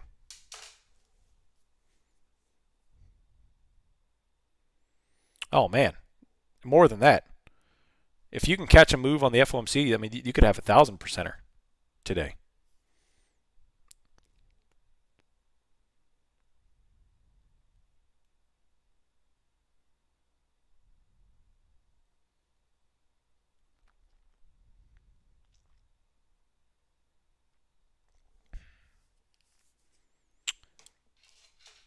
Is it too late for Amazon puts? I mean, my play is a data-driven play. My Amazon put is based on what happens tomorrow. So if I'm right, I'm going to be incredibly right. And if I'm wrong, then I'm going to be wrong.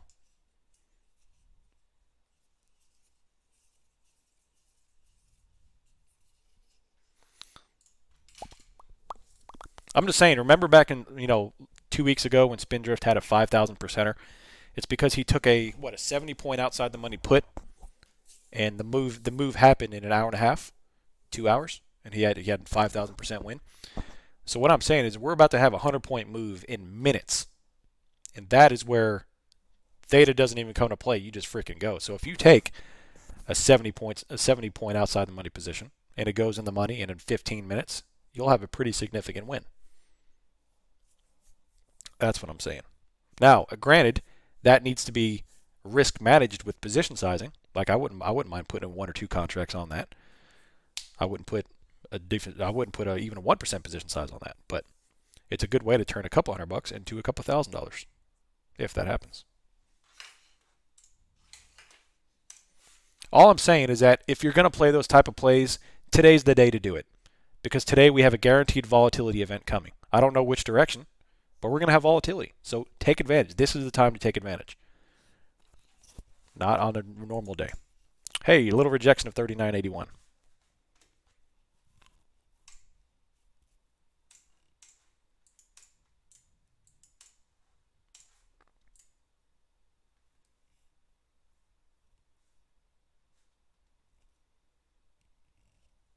Oh, there you go. Yeah.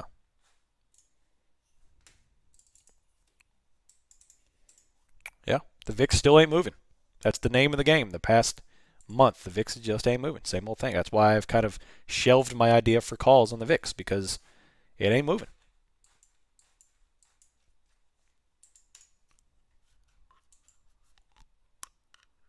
How do you determine if you want to buy out or in the money? Rarely do I buy in the money. The only times in the past I've bought in the money is when I've had to get in a position very quickly and I just had a contract up that I had on prior and I just entered and it was in the money. But if I have any time to build in position, I'm never taking in the money. Now, if you are someone who likes to trade 0 DTE contracts in the last power hour of the day, then I would encourage you to trade in the money contracts so you have some hope of getting something out of the contracts and they don't go to 0%. Because if they're in the money, they're not going to finish at 0. They're going to finish low, but, yeah, 51.50. That's a huge win. But today is the day. Now, granted, last FOMC we didn't really move all that. Well, we did, but it chopped more than normal. But in prior FOMCs, the bulls stepped in and we went up 130 points and we didn't stop. So if you would have took a 100-point outside the money call, there's no telling how much you'd freaking make on a percent. So put on some risk. I mean, like small, because that is obviously a lotto play. But if there's a day to do it, today is your day. Where do you get your R levels? That is in, by the way, we just rejected R2. They are in the market analysis channel in the Discord. What will give you directional clue? Price action and volume. Price action and volume.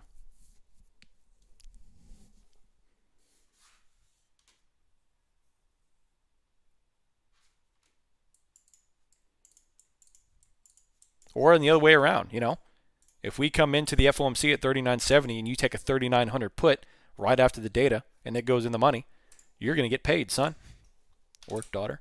You're going to get paid.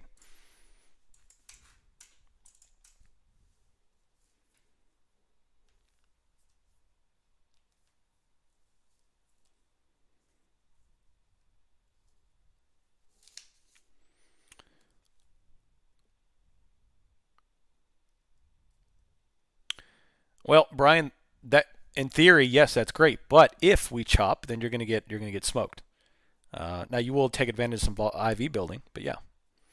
How much value do you see in analyst statements when they keep changing? Not at all. I pay no attention to analyst ratings because that is how I got burnt when I first started trading. I treated analyst statements as if they were the holy word, and they're a bunch of nonsense. They're 50% bullish, 50% bearish.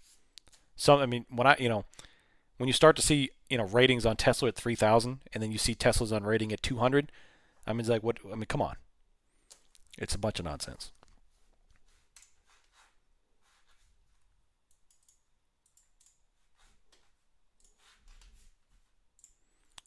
They wiped a lot of that big liquidity on Bookmap and kind of hanging out here.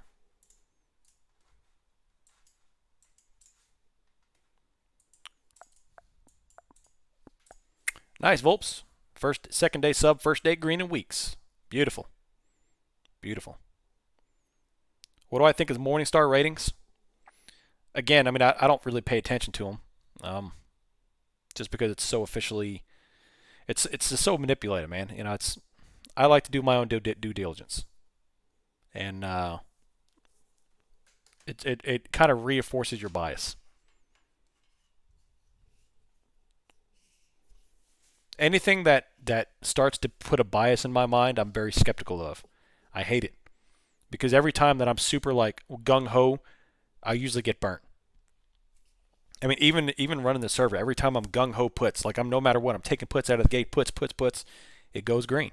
Or every time I buy the dip and go calls, like I'm gung ho on it, and I don't pay respect to the other side, I get burnt, just because bias burns you. It gives you a screen over what's really happening, and any kind of data like that, I don't like it. XLF is coming on down here. I'm going to set a smoke alarm at 32.53 on XLF so I can monitor that.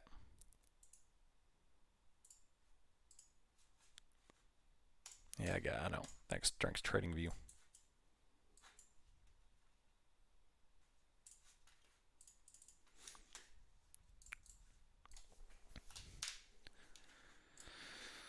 Man, Boeing, yeah. They went from 162 and sold off to 152. That's a 10-point sell-off. Holy crap-a-roni. What do I use for my alerts? TradingView. I right-click and hit Set Alert, or you go over to the price and that little plus sign on TradingView beside the price, you can hit an alert that way.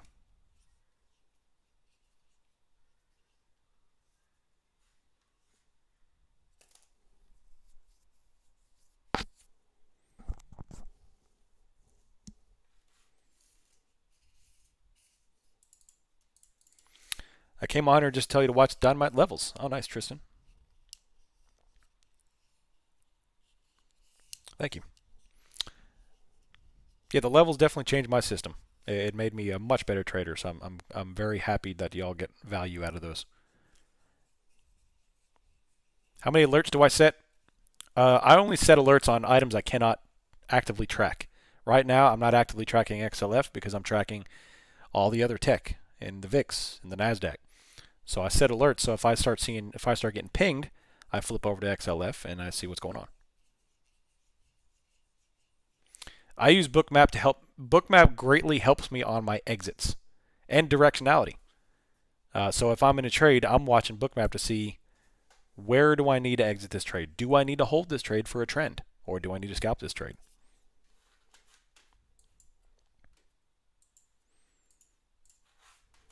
Well, that's a good question, W Dog. Let me take. I haven't reallocated in about a week or so. So let me bring up SSGA and see what it is.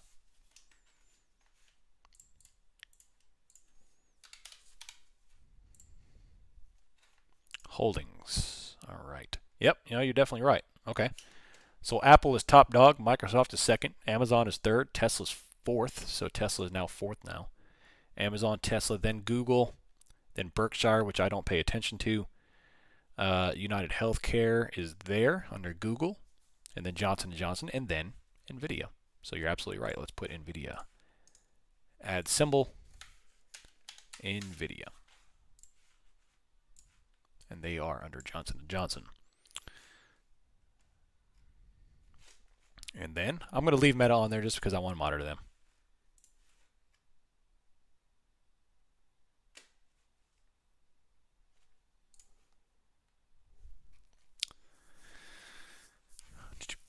Yeah. Yep. Okay, and now I'm going to reallocate the X sectors while we're here. Let's do info. It's good. Healthcare, that's right. Financials, consumer discretionary is third. Financials is fourth. Communication, fifth. Industrials, they moved industrials up to number 6. Okay. Consumer staples, 7th. Energy, 8th. Or 7th. Utilities, then real estate, then materials. Okay, good to go. All right, so my watch list is reallocated.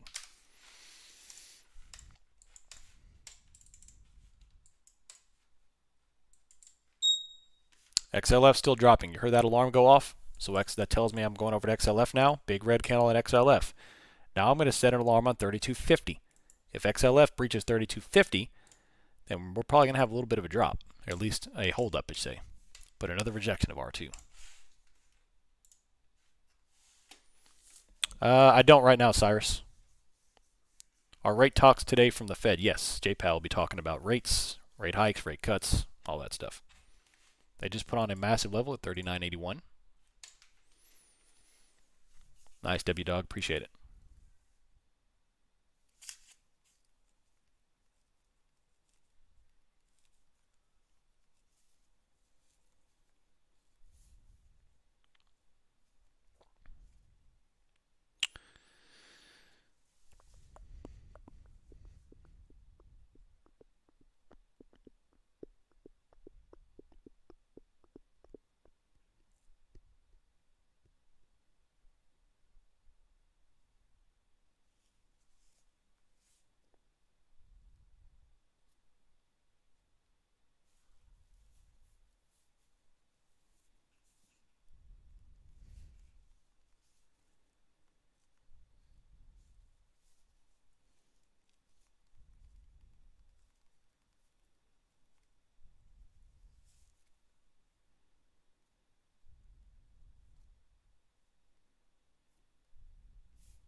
Do you monitor Berkshire because you just monitor XLF instead? Yes. That and, man, you know, they're such a large stock price there, man. It's just, for me, I didn't get much value on monitoring them, so I just took them off.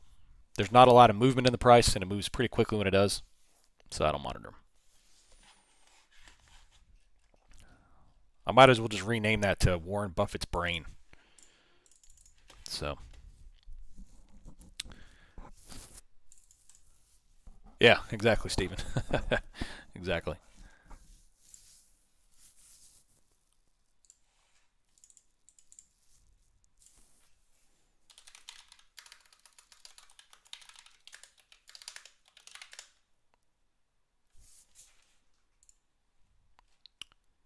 All right.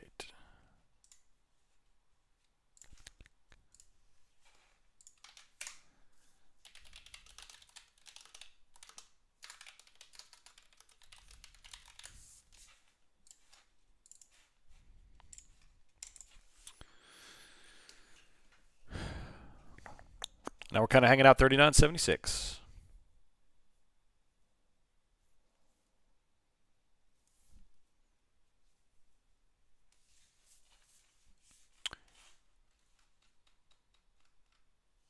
Yeah, so right here is my watch list. You see it right here on the YouTube. That I just now updated it, so that does reflect the update. But I've got right here my top holdings. These are the top 8 holdings. 1, 2, 3, 4, 5, 6, 7, 8, 9 holdings. There would be 10, but I took off Berkshire. Top 10 holdings of the S&P. in order of greatest to least. Apple up here, Meta down here. And then I got the top 10 sectors of SPY right here. Actually, these are also top 9 because I don't have materials down here. But then I've got my futures trades right here. S&P, NASDAQ, the minis, the Russell, the Dow, the oil. And then I've got my meat and potatoes, what I call the stuff that I monitor the most. The bonds here. And then all the way down here, I've got the global market. European close in 9 minutes. I use E-Trade and IBKR for execution. I use TradingView for charting.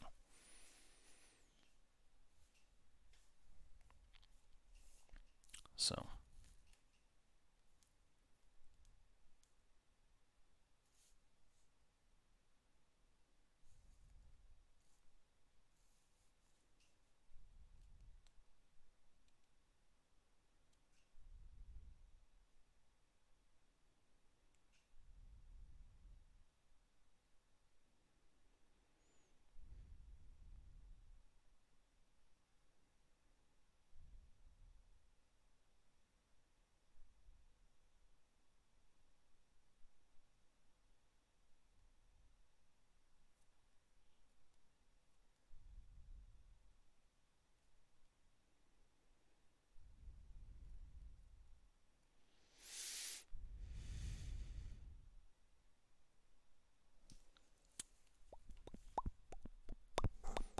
All right, red candle here. Yeah, so Apple's starting to round over nicely. Google's trying to drop here. Coming on down, coming on down. I'm going to take a look at 39. Man, premiums are juice compared to the past couple of days. IV, baby. That's what IV does. That's why I'm not recommending credit spreads at the moment, because it's going to be hard for you to get any premium decay there. So premiums are up 4% from this morning to almost 60.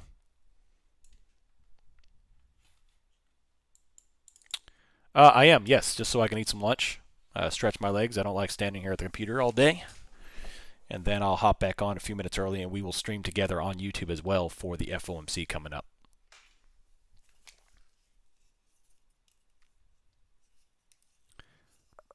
When you enter a trade, do you have it configured to allow a certain percentage of dollar slippage from your limit order, even if you attempt to slap the ask? Well, it depends, really. It depends on how desperate I am to get in the trade. Which depends on price action and volume. So,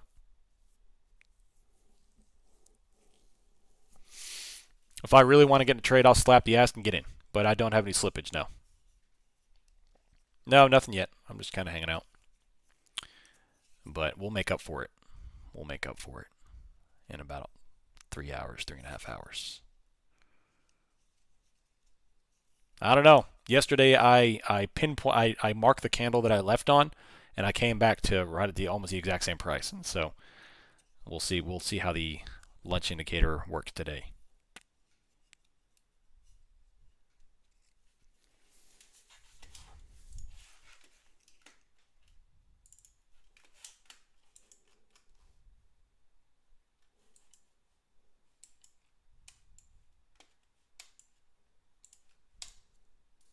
That's right, I'll slap that ask. 153.81. Apple's dropping a little bit.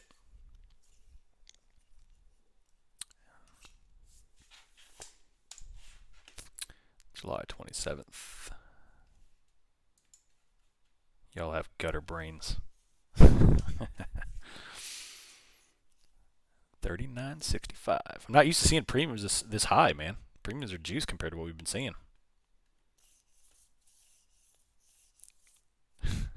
That's a great episode.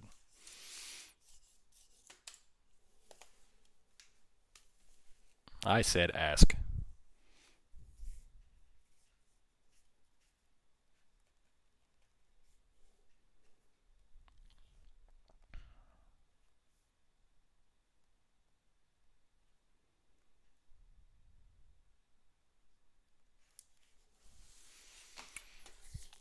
All right, so we came up, tapped 39.80, which is just about R2. NASDAQ is dropping a little more aggressively than ES here, coming on down. Boeing is getting hosed. 39.72 and dropping. Apple's really starting to drop here.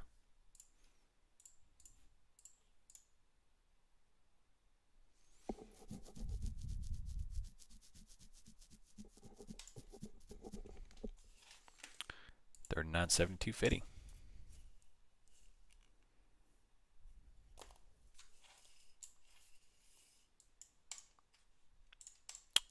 You asking me, Lee Rat, what international markets I keep track of?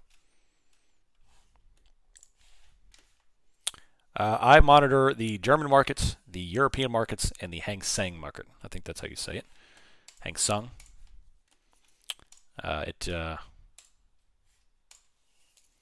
Exactly. Yeah. So that's gonna. I mean, I'm sure there are more I could, but those give me a good sentiment of what's going on. The Asian markets, European markets, German markets I threw in there just because of what's going on with Russia. I want to be able to be privy to what's going on there. No, I wouldn't. I don't deal with that. I don't. Mm-mm. I do, Cal. I really only pay attention to eight EMA entries when I'm on a trend day. I don't look at them on range or choppy days. On trend days with volume, it's it's pretty confident to trade to bounce off the 8 EMA on a trend day or a trend down, whichever rejection. D Stoic, I posted it in the market analysis channel.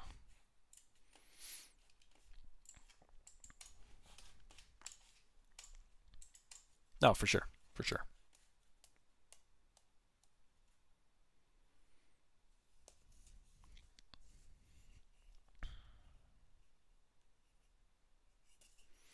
Why are we not looking at credit spreads? I'm not looking to trade credit spreads today because you're not getting much decay. The IV's jacking up premiums. Data's not really coming off here. So the only real way that I would put on a credit spread is if you figure out which way we're going FOMC and put one on the opposite direction. Still risky because if we get a reversal, but right now, yeah.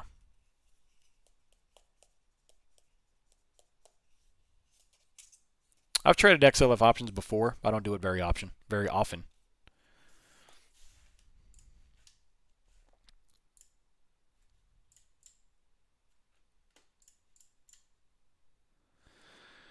So negative deltas are still rolling in for Qs and SPY.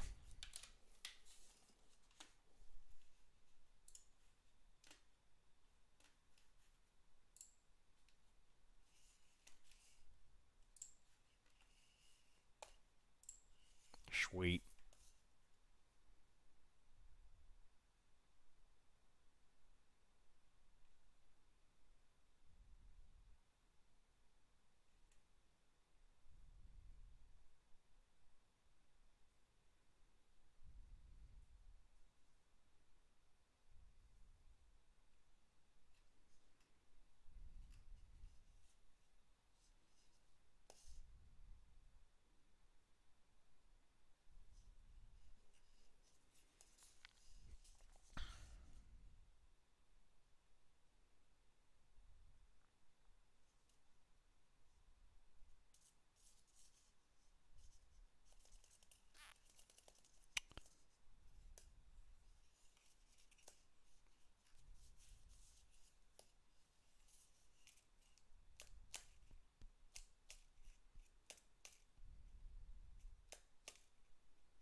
All right.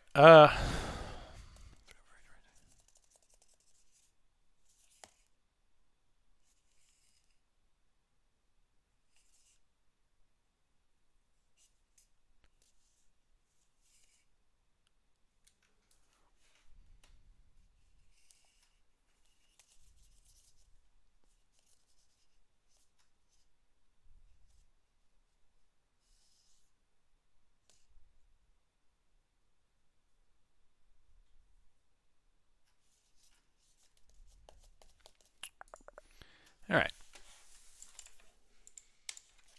Can you explain what the negative delta rolling in means? Yeah, there you go. You said it.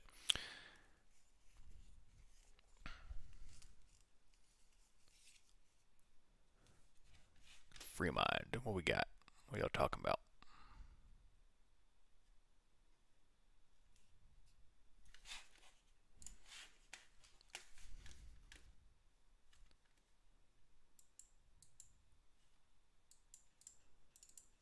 What's the best book you would recommend for improving my trading psychology? Trading in the Zone is probably one of the better ones. It's a very widely respected book on mindset.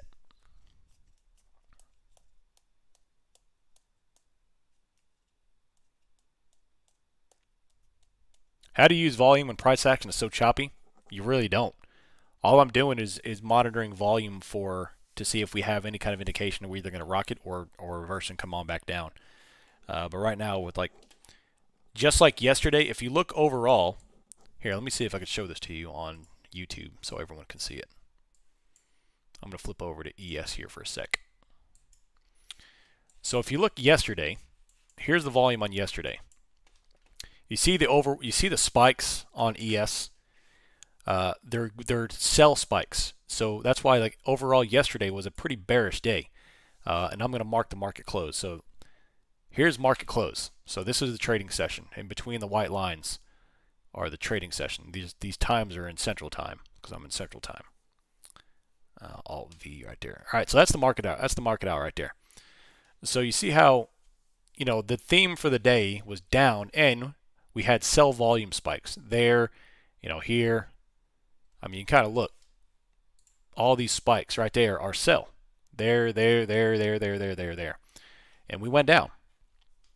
So when you look at today, the market volume, you can kind of see even the pickup of volume on the trading session right there.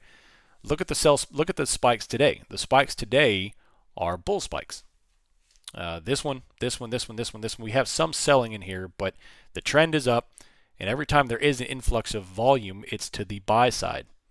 So that's telling us right now we're supportive of choppy / upwards trending action here. Not to mention, you throw in old book Maparoni, we've got 39.80. The largest amount of liquidity is right here, and that's kind of pinned right here to 39.80.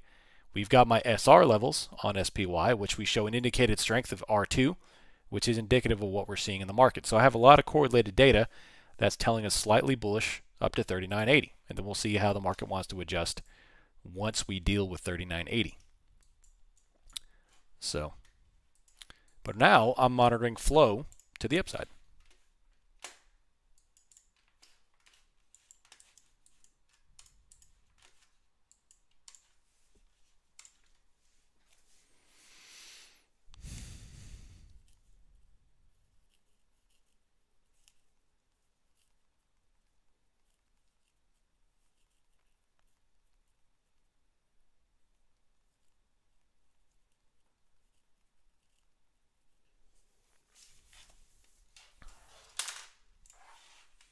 Yep, so they're starting to build more into 4,000. Do I prefer puts or calls for the FOMC? I have no idea. I'll play whatever I see.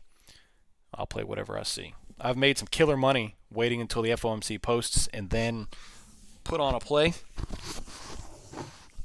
If the data dump comes at 2 o'clock and I see 100, I'm putting on every put I can buy underneath 10% position sizing. But that's not going to happen. That would be a very, very small chance that happens.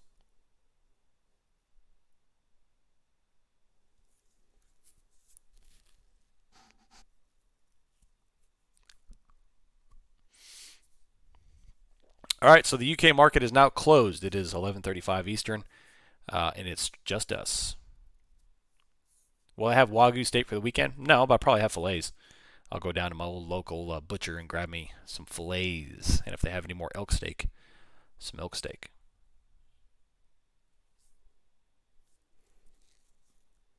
Heck, I'll probably do that anyway.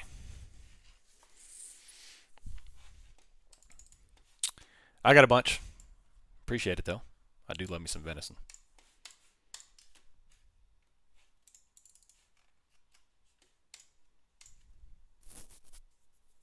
Yeah, I do love me some bison.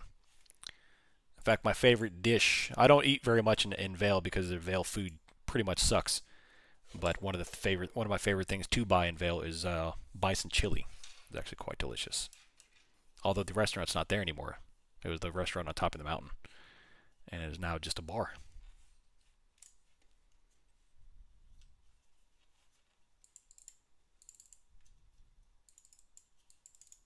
Yeah.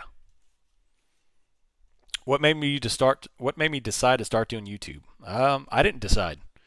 This kind of just happened. You know, I posted my system on Reddit and it went viral, and someone told me to do a Discord, so I did that, and someone said I should do a YouTube channel, so I started just posting my ideas on YouTube, and here we are, 14 months later.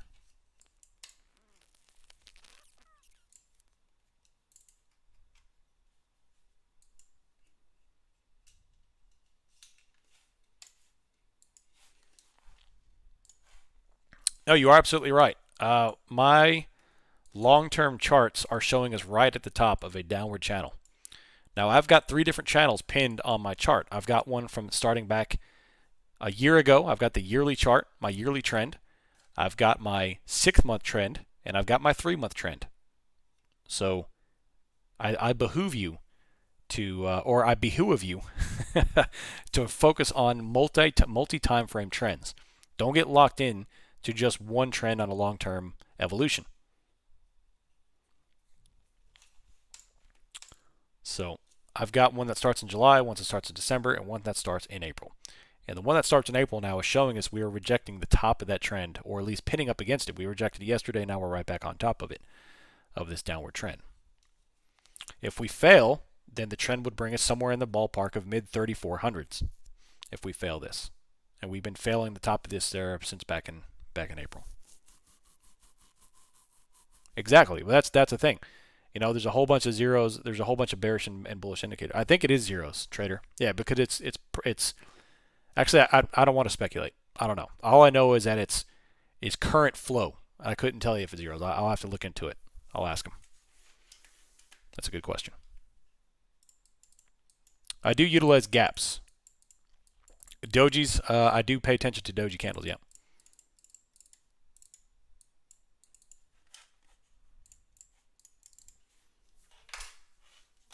So I want to look up and I want to look down, and then I want to look all around to see if I can figure out if we have any ladders coming in. Y'all know me, I like ladders. I don't really see anyone. I see a little bit down here in 3900 area, but there's also a little bit up here at 40,000 area. But overall, there's not really anything plugging me one way or the other. 3940 kind of stands out there, but it's still all pretty light. Which is all indicative of uncertainty, man. I've never been this uncertain going into an FOMC as I have in the prior months.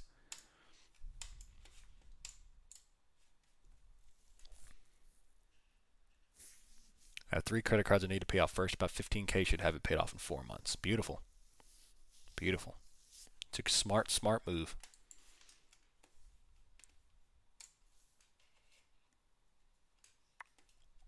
Oh, that's yearlies. I like the yearly channels. Yeah. Beautiful. So what does the bottom of the yearly put you at? What, upper 3400, somewhere in there? If I'm reading that right, 3300s. Yeah.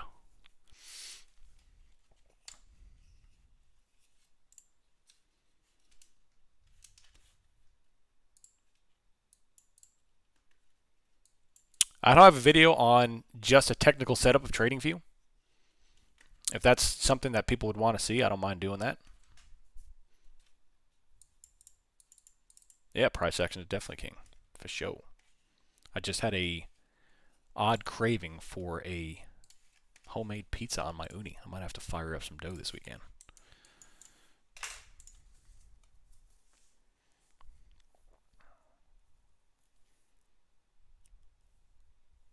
I'm doing a goblet squat rowing workout today. I'm not looking forward to it.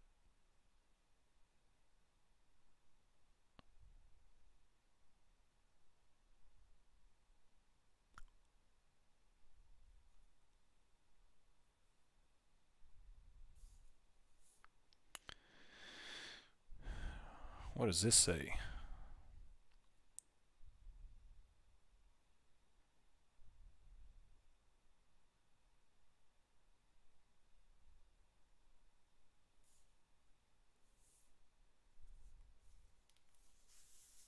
Did I say something about ladders? Yeah, so I'm looking for the ladders that I find pinned in Bookmap. Right now I don't really see any. And it kind of gives me a good emphasis on up or down. I actually haven't seen one in a while.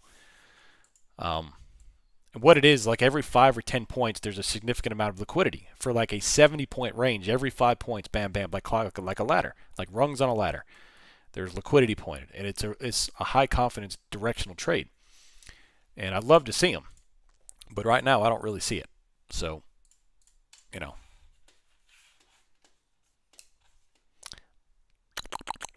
would I call that spoofing? No. I mean, I guess it could be, but I'm looking more at spoofing where it's on there for a couple of minutes and then large liquidity. How long have I been doing CrossFit? Since 2000. When did I start doing CrossFit? 2013, 2012 is when I started doing it. Now I don't do CrossFit now. I do blended of like the traditional bodybuilding movements with strength training with CrossFit style training. But I don't do snatches anymore just because they were destroying my shoulders. But I'm a huge believer in HIIT training, but I've since backed off in some of the CrossFit. But yeah.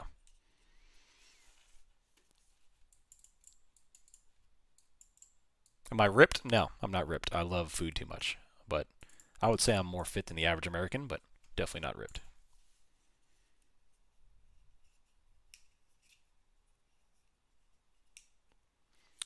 Paid off everything except a HELOC, no mortgage. Nice. Beautiful.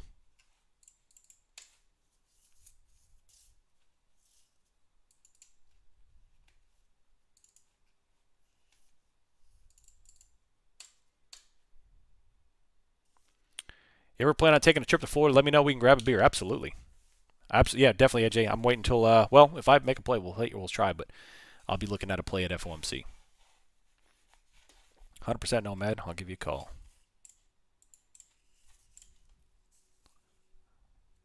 Meal Team 6. I love it. The gravy seals.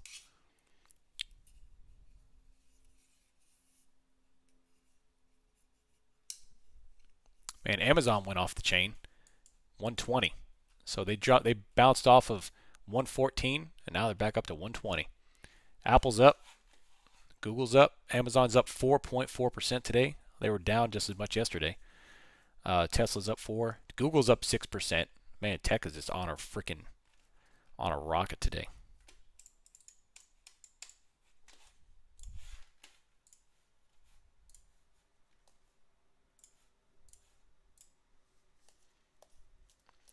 Yeah, my Amazon puts are coming back to break even. They're still green, but not as green. This bullishness in FOMC is starting to become skeptical. This is a huge bounce going into FOMC, which makes me more skeptical for the data.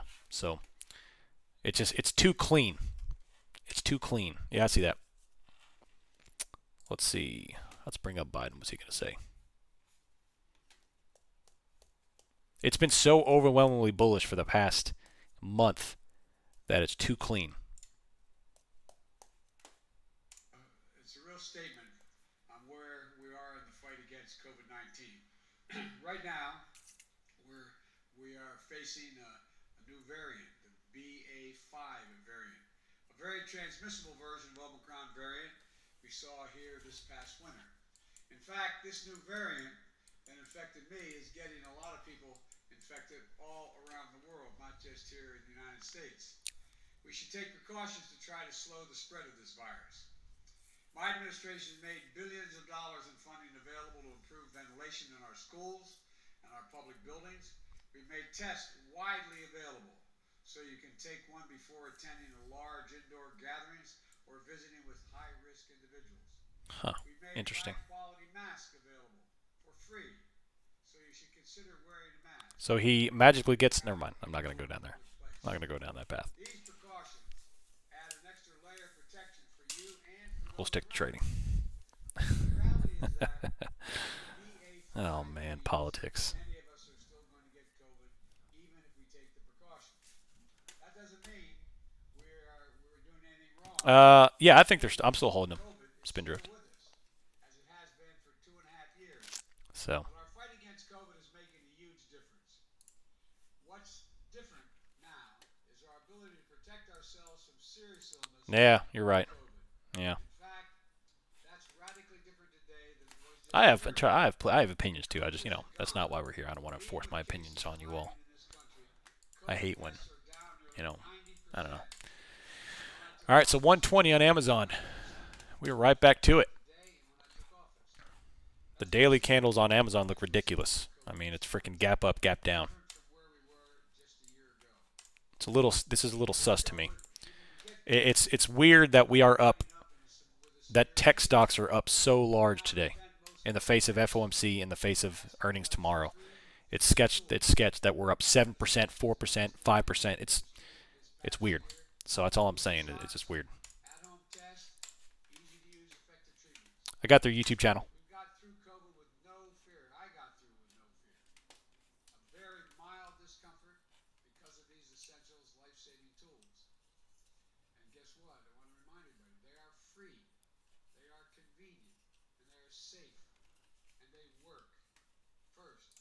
Booster shots. They weren't available a year ago. They are now everywhere. Every person aged 5 and over should get a booster shot. If you're over 50 years old, you should get 2 booster shots. All right. I'm muting that. It's just a COVID talk. I don't think it's anything substantial to the economy. They're just talking about boosters and COVID shots.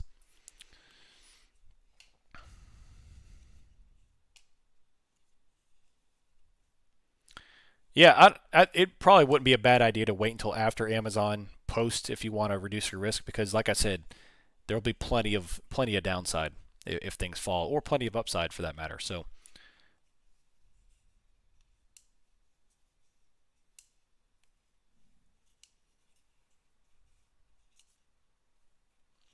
it's a good it's possible, Tazak. It's just weird that we're seeing such a large fluctuation in price before a couple of large catalysts, especially after yesterday's downside. I don't think that Google's guidance is making the market rage 3%. I just don't think that's the case. I think this is market mechanics here, and there's something going on, and we'll find out what it is here in about 3 hours. The market is not up 3% because Google's forward-looking guidance is decent. That's right. Yeah.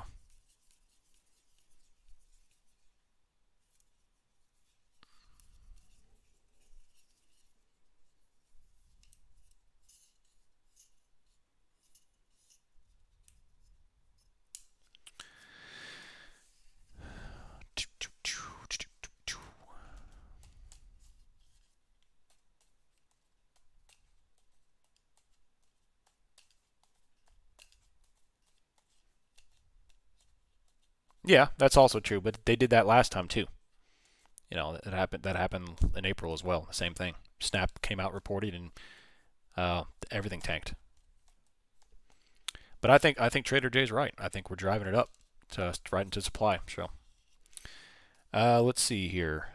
Can you talk a bit? Can you talk about the housing market? I have some equity in cash. Wife and I looking to buy investment vacation rentals in Southwest Florida. Thoughts? HELOC. Well, you are entering in a risky time in the real estate market. I personally am not buying any properties or any homes at the moment. Uh, it depends. I personally would be a little more patient and wait until housing prices come off just a touch, because you're it's going to eventually be a buy. It's going to be a buyer's market eventually. Right now, it's a seller's market. Selling anything. The seller has control at the moment, but eventually it'll kind of flip back into a buyer's market. At least at least a little more into a buyer's market. And I would probably wait. In terms of financing that, it really depends on your personal finances. It depends on your personal risk level, how much consumer debt you have, how much equity you have, what's your income like, all that kind of stuff. Whether or not I would utilize a HELOC. I'm currently in negotiations, Charlie. I had to hire an outside appraisal to come in and appraise the property. And that's what we're waiting on here next week. Actually, in 5 days, they're reappraising it. The appraisal came in, actually multiple appraisals came in several $100,000 less than what they're asking for it.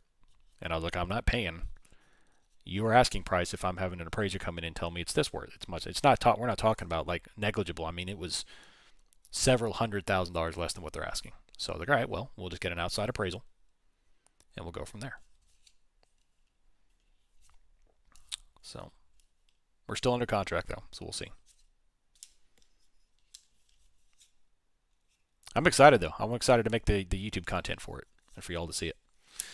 Anyway, we're creeping back up to 39.81, new high of the day here. Apple's going nuts. Now Google is going nuts. All of tech is raging.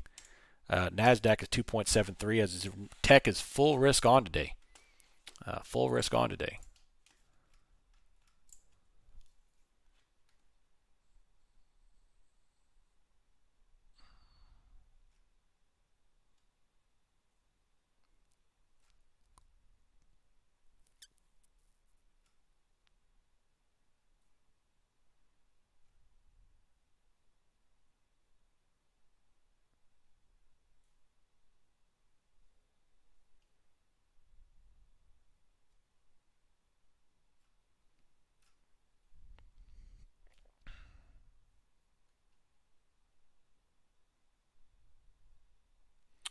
China's threatening to shoot down Nancy's plane if she goes to Taiwan. Is that true?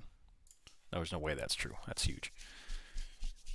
All right, so coming up to the day's highs again, which is right on R2. They got liquidity at 39.82 again, as ES is up 1.5%.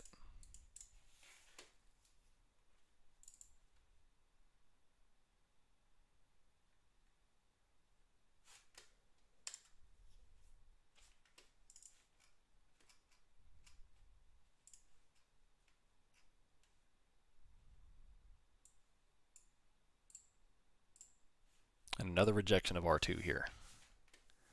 The day's highs, double top.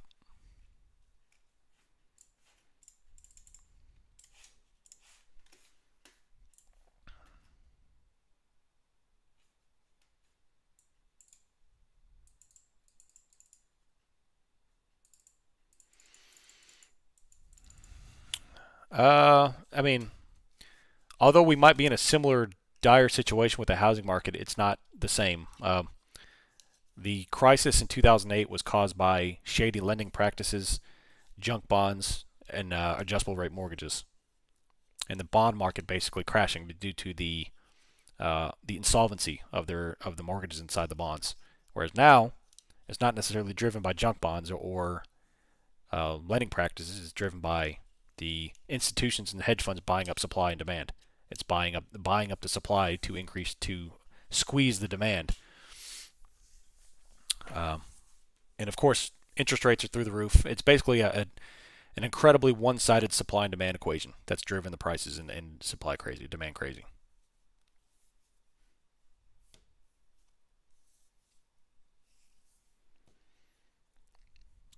I have seen the movie. I was actually disappointed with that movie. I think it could have been way. They had a lot of potential to make that movie amazing, and it was just kind of meh. I felt like it was lazy. I think that's a good word for it. It was lazy. They could have done a lot more with that. Obviously, they probably didn't have the budget of The Big Short, but still. Every now and then, yeah, I'll monitor DXY. No, you're right, Edgar. You good.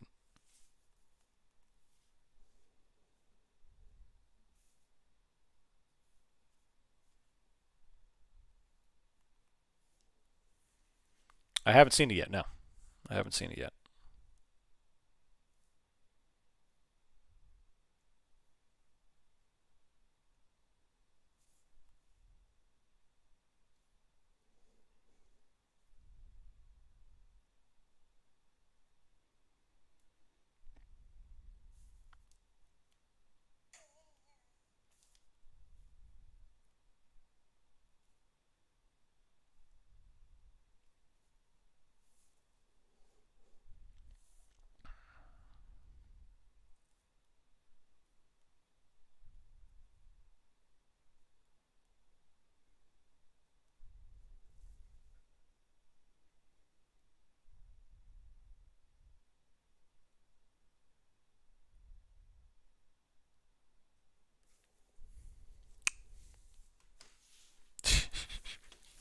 No, if I'm in the Air Force for 30 years, I'm going to be way higher than captain. So I'll tell you that.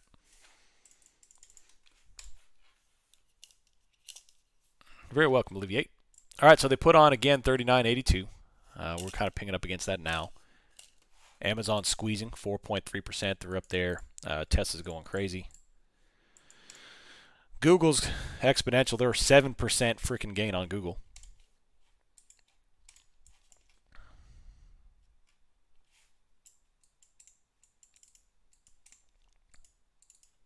Yeah, VIX is dropping 23.43. I would watch out for 22.40 and then 23.14 and then 23.20.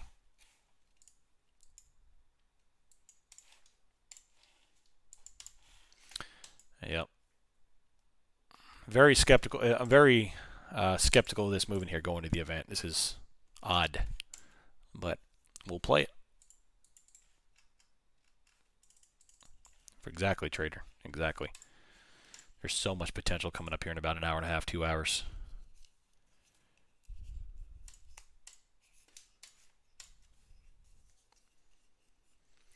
Well, it's just the fact that the Nasdaq is up almost 3% going into FOMC, so it feels like a pump and dump. But I mean, tech stocks are up 7%, 5%, 6%. It's egregious.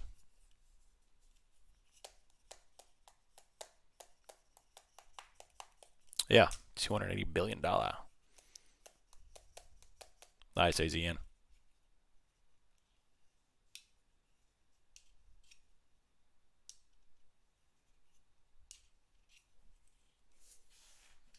And new high of the day right there. They took out that 39.81 level. Now we got 39.85.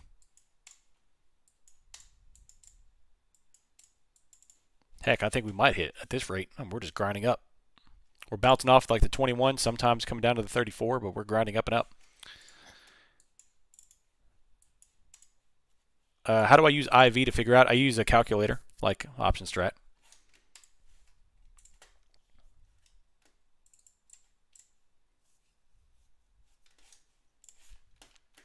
And the IV is now up to 64%. So IV is still creeping up. It started the day off at, 50? And now it's 64. So it's creeping up. Not yet now, Brandon.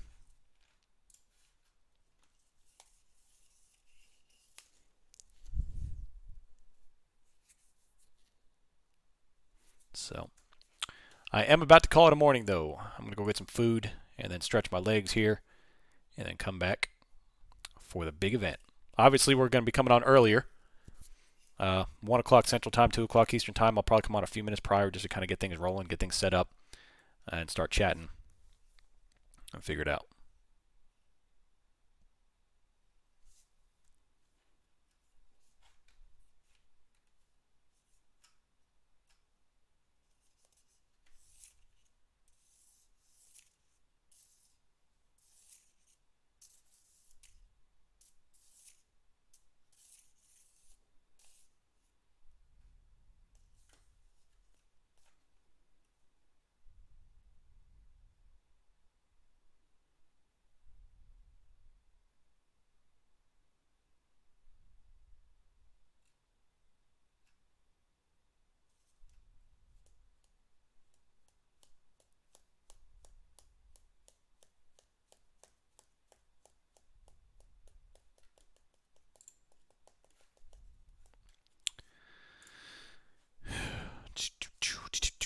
Yep. So they hit 39.80, absorb liquidity. They came up on SPY. They're still hanging out right at R2. But we're just kind of grinding up.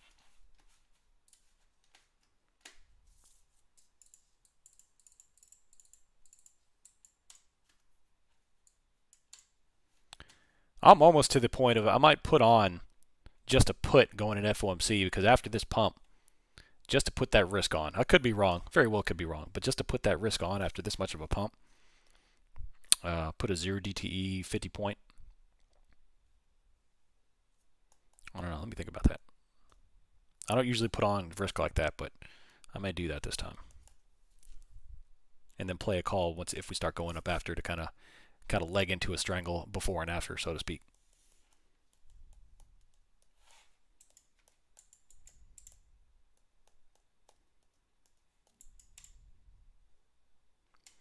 A firm, yep. So the data post in 2 hours. 2 hours. And the 2.5 hours will be the presser.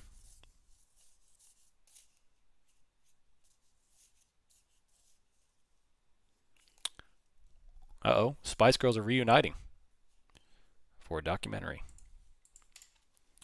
I'll come back on about, I don't know, 1:45 Eastern.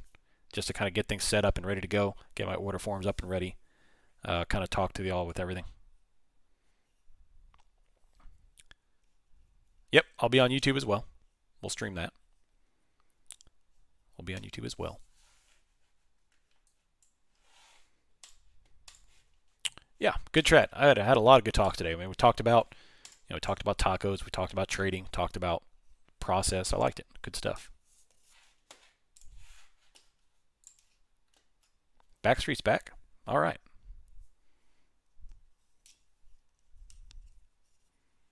Choco Taco. Some of y'all caught that.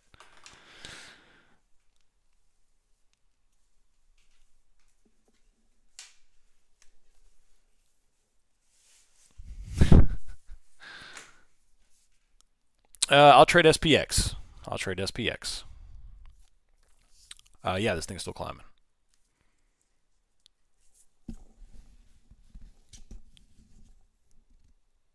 Uh-oh, you're going to the concert in St. Louis. Want good seats and VIP pass. We'll try to do it. Ooh. Good stuff, Matt.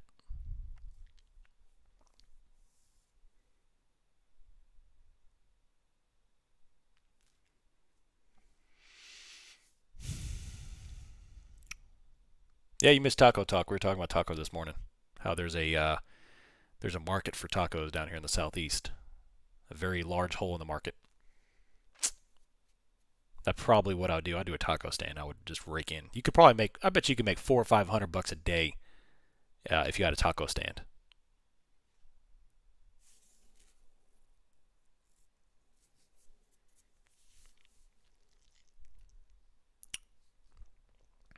I mean, heck, I made $200 just selling those tacos at, they cost me $1 a piece to make tacos, and I sold them for $2. And I sold 200 tacos in like 20 minutes on base because they allowed me to do it. It wasn't my money. I was raising money for the unit. But still, I guarantee you, if you put a taco stand somewhere and like legit good breakfast tacos, you can make a killing. You're in Mexico and dudes make a killing. Yeah, that's in Mexico. And there's tacos all over the place. Mexico, I guarantee you, here, where there's no tacos, man. Heck yeah. Oh man, I tore tacos up. What was it, Taco Cabana? There's a Taco Cabana right outside Randolph Air Force Base. And that place, I might as well set up a cot in Taco Cabana. And then of course I would go from there and I'd go to all the mom and pop places. Man. Tacos are life.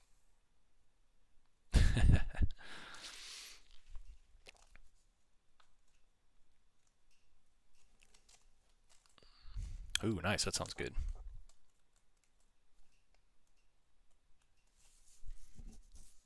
Oh, yeah. I make a good birria taco.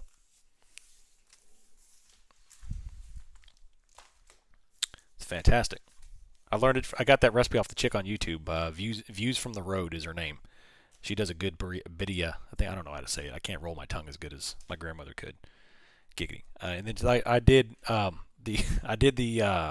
YouTube channel is fantastic, and I use that one.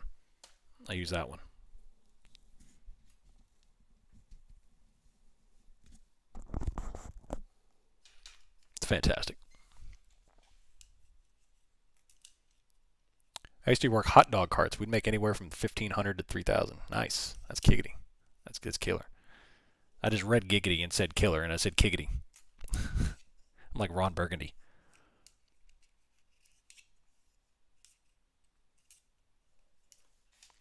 Yeah, so healthcare is dipping after a couple of days of big bullishness for healthcare. Coming on down.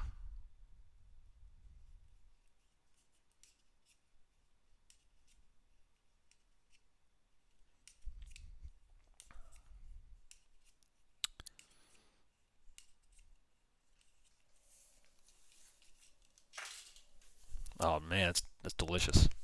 So now we're just kind of picking up against 39.80, which is our R2. But look at Amazon. Amazon's going to new highs. They're just skyrocketing. Google's going up. This is nuts. What's more significant, P or V? Poor choice of words. XLP, XLV. I would probably say today XLV. XLV is obviously the second weighted. It is the second biggest X sector in the SPY, but all depends on relative movement. Relative movement.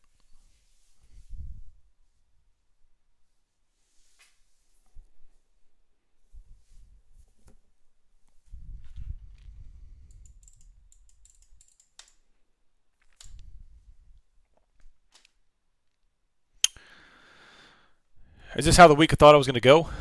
I had no expectations for this week. This week with obviously catalyst, I try not to expect anything when there's a bunch of catalyst on deck. I mean, we have, obviously yesterday was Google, Microsoft. Today we have FOMC. Tomorrow we have GDP, Amazon, and Apple aftermarket. So.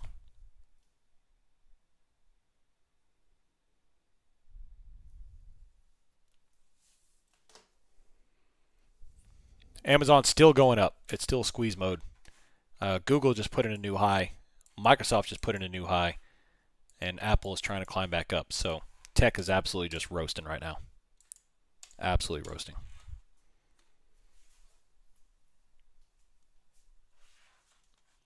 Can you give me advice on how to get better fills on TD? I don't use TD, but for me, never use, just from broad market mechanics, is never use market orders, because market's not going to give you accuracy. It's just going to give you whatever you can get, and it could be high, it could be low, it could be crazy. So always use limit purchases, and you can dial in exactly what you want to set. At the worst, pay the ask. At the best, pay the bid, and most of the time, pay the mid. But I've personally never used TD, so.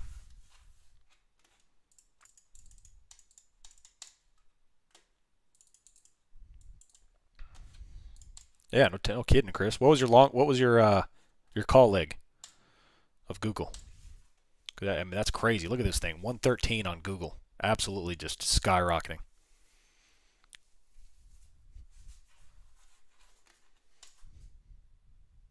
Have you ever had spam and scrambled eggs? Of course I've had. Of course I have. It's delicious. I got to be careful with spam though, because it's incredibly salty. It's like there's a ton of sodium in spam, so it overpowers a lot of the flavor. My puts was going up with. I see. Okay. Short put was 95. Okay.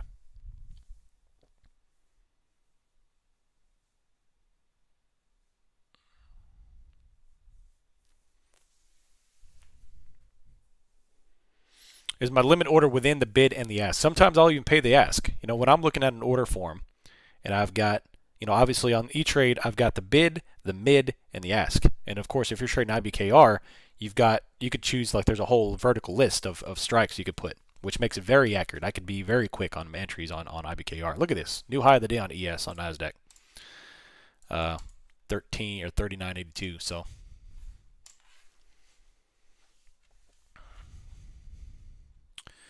Possible re-entry for puts. It all depends on what you think about earnings. If you think Amazon is going to tank earnings, then take it. If you think Amazon's going up, then don't take it. I mean, it all comes down to what you think about the earnings. If you want to be super safe, you wait until Friday morning and then trade your play, because then we'll know what Amazon's going to do. Now, you may miss the initial move, or you're going to miss the initial move, obviously, the pre-market move, but you'll be safer. It all depends on how much risk you want to take and what your confidence is on the direction. Remember, we're not here to be right or wrong. We're here to mitigate risk to the max extent possible. We're here for the highest probability play. I could care less about being right. How many times, like W-Dog jokes about it all the time, how many times have I been wrong on the sentiment of the market in the past 2 weeks? And yet, I threw down like 700% trades last week. I don't care about being right or wrong. It's about adjusting to what you see in the markets. Ego has no place in the market.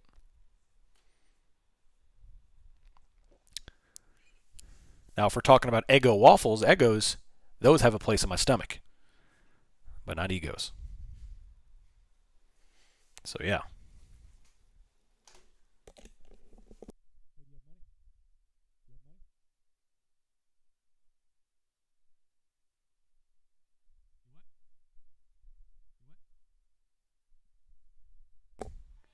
All right, I'll be right back.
All right, I'm back.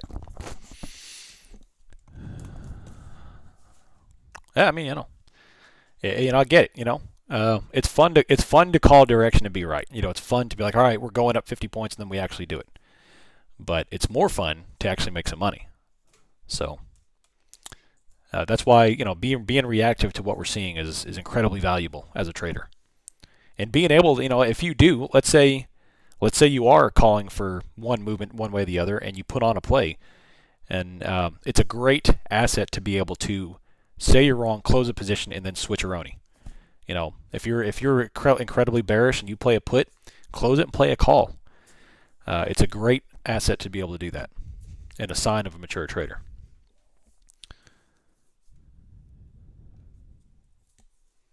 Applesauce and maple syrup on an Eggo waffles. I've never had that. Interesting. I'm not gonna hate it until I try it, but I'm skeptical. Not gonna lie. My Google Iron Condor had shorts at 95 and 117 that closed for an 85% win. It would currently still be green, but less green. Oh, okay. Very cool. Yeah, 117, that's a heck of a trade. Yeah, that's still, heck, you would have to make like a 12-point move.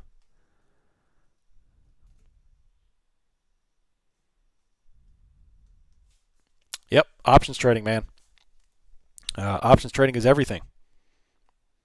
Or timing, I'm sorry. When you're options trading, timing is absolutely everything. Timing is the difference between a 1,700% gain or a 50% loss. Best guess for I have no idea, man. I have no idea. We've already seen a, 2% down day, 3% up day. I have no idea what we're about to have here in 2 hours. No idea. I'm inclined to take a long put right before FOMC just because we are up, 3% on tech, and they're nice and cheap. But that does not mean I will throw down some mad calls when the data releases to overcome that loss. If I'm wrong.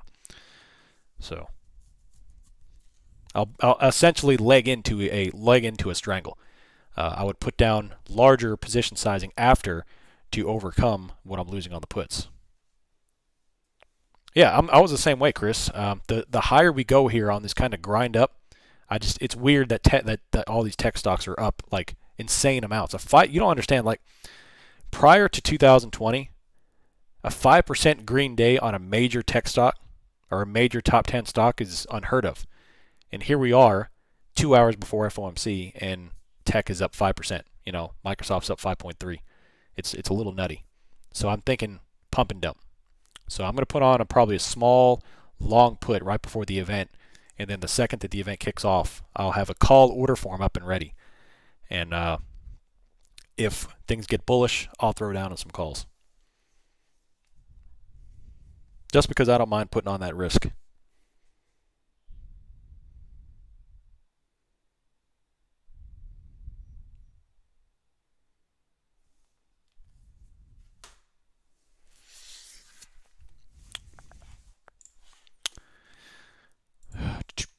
Right now, let me hit the refresh button. I'm currently don't know. Like sometimes it updates and sometimes it doesn't. So I keep on hitting refresh. They're dead flat. The deltas are trending sideways at the moment. Let me look out for Qs too. Q. Yeah, flat. Call premiums dropped off aggressively. Or I'm sorry, not premiums, but the deltas dropped off aggressively about 45 minutes ago. It was a large drop in calls. Or I keep saying that, positive deltas.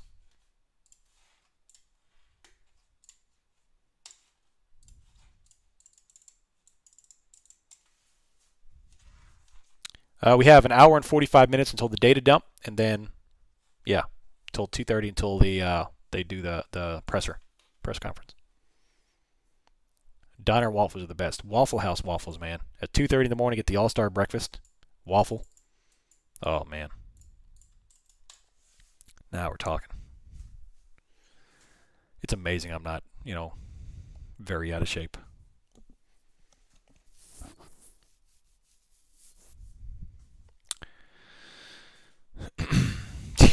Yeah, we all are shape.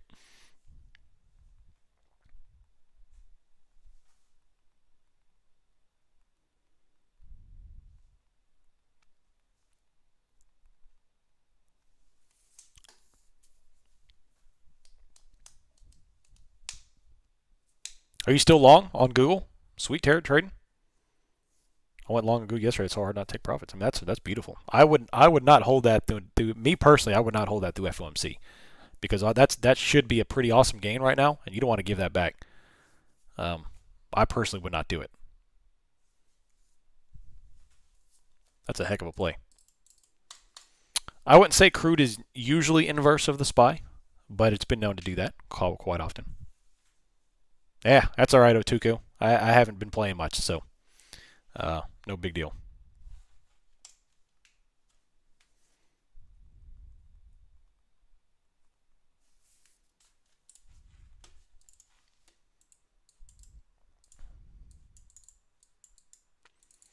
Sorry, no bad question at all. That's why we're here. Can you explain what happens if I open a 0 DTE call credit spread? How do people make money? All right, great question. So, let's speak theoretically.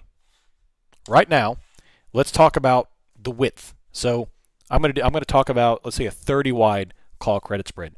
SPX is currently 39.80. So let's do 20. Let's go to 4,000, which is only 20 points outside the money. That's an incredibly risky play, by the way. So if I were, that's a bad example because I don't want to give anybody any hints. So let's go to 4,030, which is 50 points outside the money right now. If I were to open a 4,030, 4,060 call credit spread, which is the short leg is 4,030, the long leg is 4,060, that would yield me a credit of $3. Right now I could get $3 for that credit. So what does that tell me? If I open 10 of those, 10 contracts, that gives me $3,000. So 10 contracts at $3 a piece, that gives me $3,000. So I'm just pulling numbers out of my head here. So the market hands me a check for $3,000. I sell this call credit spread. The market gives me a check for $3,000 up front. That money's mine. It's in my account right here. So now my goal is I need to keep that money. So the currently SPX is 39.80. If the price of SPX continues to climb to let's say it goes to 4,020, which is 10 points outside of the money still, but it's right up next to it, but it's still 10 points out. Your premium is going to go up probably $9, $12. You're going to be down like 300-400% at least. However, those losses are what's called extrinsic. It means they're outside the money. They are time based. So as long as the price stays at 4,020 or below 4,030 to the close of business today, that put will degrade into zero and eventually expire worthless, zero, which is what you want. When you sell premium, you want that premium to expire worthless. You collect all of that money. Now, if the price continues to climb, it goes through your strike. So let's say you sell a 4,030 call credit spread, but the price of SPX goes up and closes at 4,050. Your position is now in the money, and you're going to take substantial losses. So the credit that you pay $3 for is probably going to be 40. Like if it pitches that far in the money, probably going to be some in the ballpark of $27, $30, $35, somewhere in there, and you're going to face like 1,000% loss. You're probably going to lose thousands of dollars on that trade. Now that's assuming we're not talking about risk management and closing and hedging and all that stuff. We're talking strictly positions. Yeah, and there's a gamma risk on those, which means once they start going to money, you're going to get pumped. Now, what I call what the problem with credit spreads is what I call a bait and switch. They do a bait and switch because your losses are extrinsic until they go in the money and close in the money. What happens is the price, like for example, let's say if you took that position now 50 points outside the money and the price starts climbing. Well, your premiums are $3. Now they go to 4, 5, 6, 9, 10. You're losing money like crazy. But the trader tells himself, him or herself, they tell themselves, all I have to do is wait until the market closes. Please God, don't let this, as long as it closes outside the money, I don't care how big the loss is, it'll degrade down to zero once the market closes. But then you get that last minute pump, that last minute dirty 30 pump that blows through your strike. and now you're down 1,000%. Because people say, I'll never hold the call credit spread to a 1,000% loss. I'll never do that until that situation happens to you, where you think all I got to do is close outside the money. There's no way that the price can raise another 50 points. And then power hour comes and you blow right through it. And you go from a 3 to 4 to 500% loss to a 1,000, 1,200, 13% loss. You turn a potential $3,000 gain into, in this case, a $27,000 loss. Max loss is $27,000. So, you don't know clenching until you trade credit spreads and you get directionally challenged. You don't know what it's like to sweat over a position until you trade a credit spread and you get directionally challenged. Long options got nothing on their stress of a credit spread.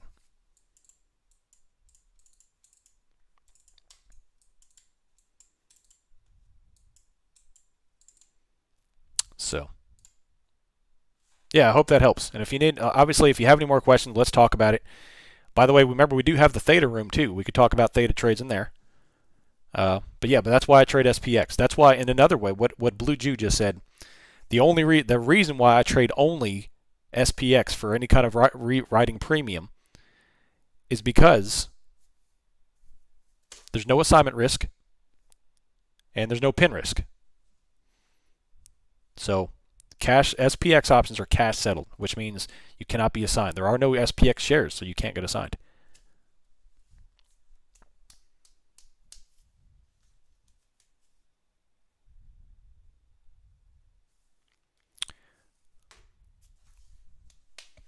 What sort of capital would you recommend for credit spread? I would say 25 grand, 30 grand, somewhere in there. It's just, to me, it's not, if you've got a small account, it's so hard to do it because, like I've said in the past, credit spreads walk hand in hand with hedging. They walk hand in hand. If you don't have the capital to hedge, then you don't need to be trading credit spreads because the day will come. It will come where you will get yourself in a bad situation. You will reach the position where you will see unfathomable losses on your account, and you will debit your account very quickly. What does that mean? You will bring your account to negative. If you've got a good broker, they will force close the position before your account gets debited. So I would highly, highly encourage you, never touch credit spreads unless you have the capital to hedge that position.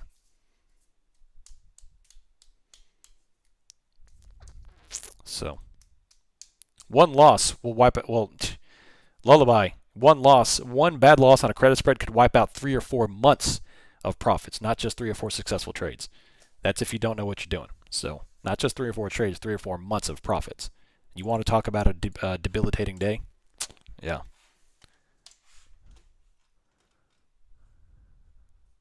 So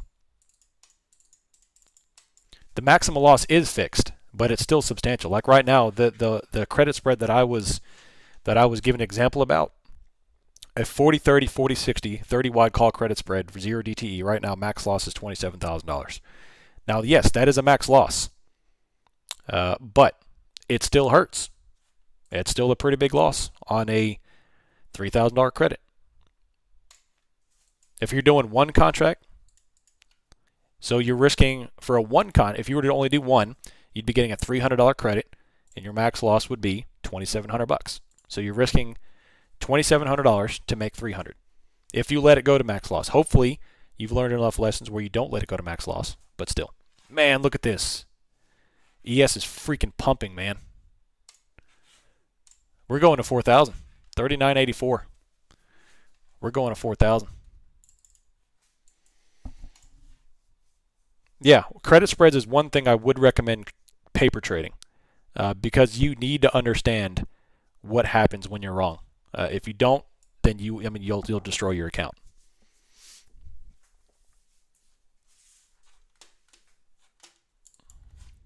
That's why I tried to do that little experiment with Patient Purple last FOMC, and it didn't quite work out as I planned.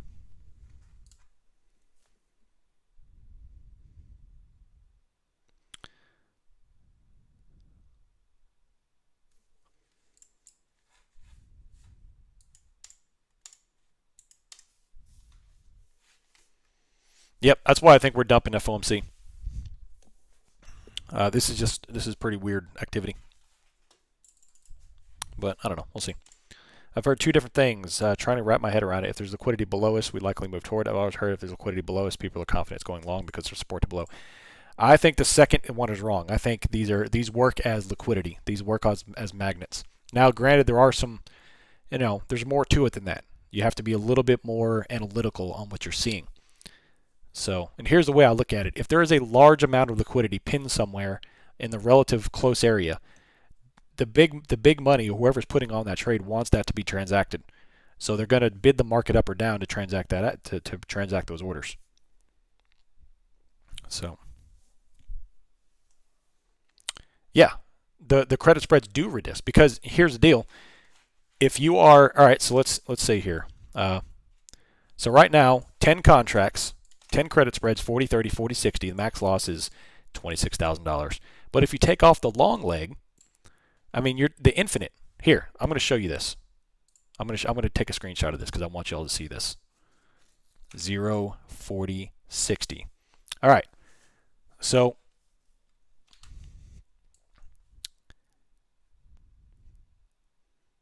here's the order form for 10 contracts, 40, 30, 40, 60 call credit spread for 0 DT. Right there. Right there. Here's the analysis for it. Your risk. Here's the risk reward right here.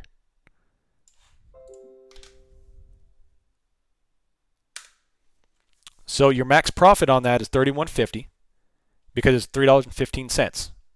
Your max loss is $26,850. Your break-even point is where SPX hits $4,033. If you were to take out the call and just do a naked call, naked short call,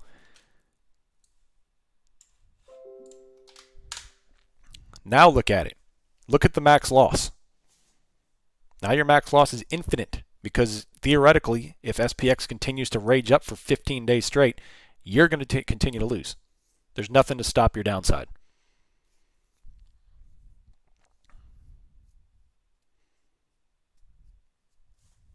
So,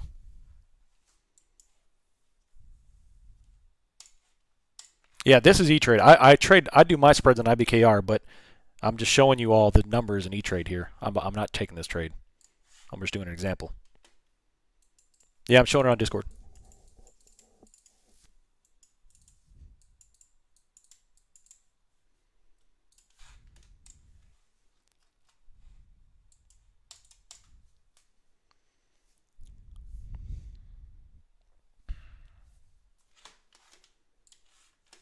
So, all of this to say is that the world of credit spreads can be very profitable and very destructive, just like all things in trading. But you need to understand how they work, what happens when you're wrong.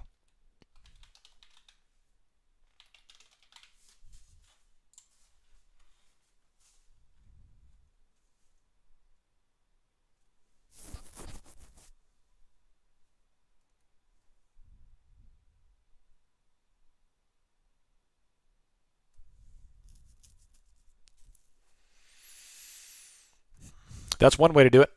That's one way to do it. So, synthetic puts are a little bit more advanced option. It's a little more advanced strategy. But if you've got the holdings to do it, sure.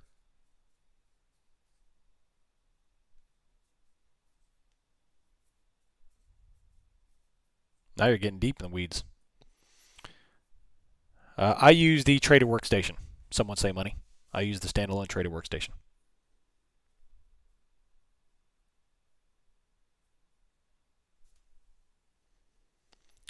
What do you think about a 0 DTE SPY put with a 0.3 delta just after initial spike when the FOMC data is released? Because I've checked the price action about the FOMC this year, and SPY is always sold off. So if your big initial move up toward the Powell speaking, as you said, the big amount of days out did it.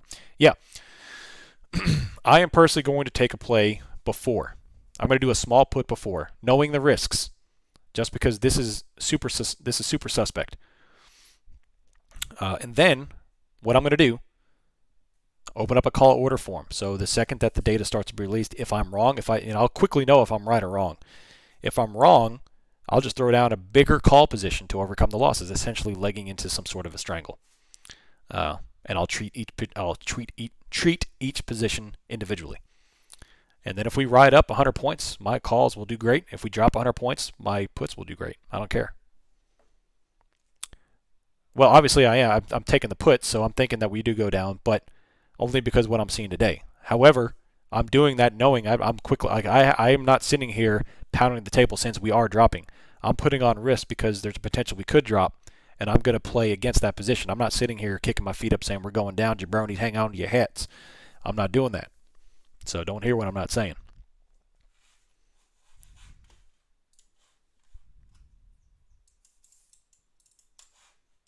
Zeros. I'm going zeros.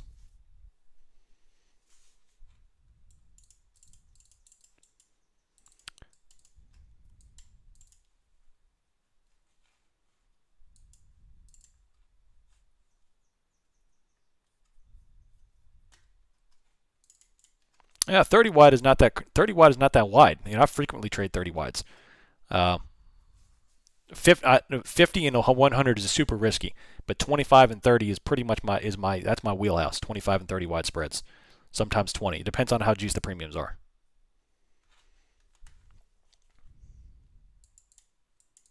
Yeah, when you're going 50 wide, that's basically it's just strangle. So the only thing you're there is to buy back a little bit of the buying power. That's it. The only reason why you're doing that is for buying power. That's it.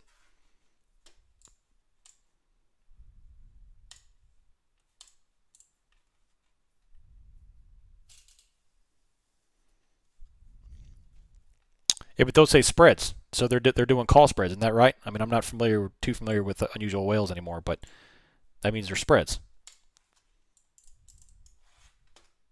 Either way, I mean, there's no telling what to do. There's no telling what's going on. So.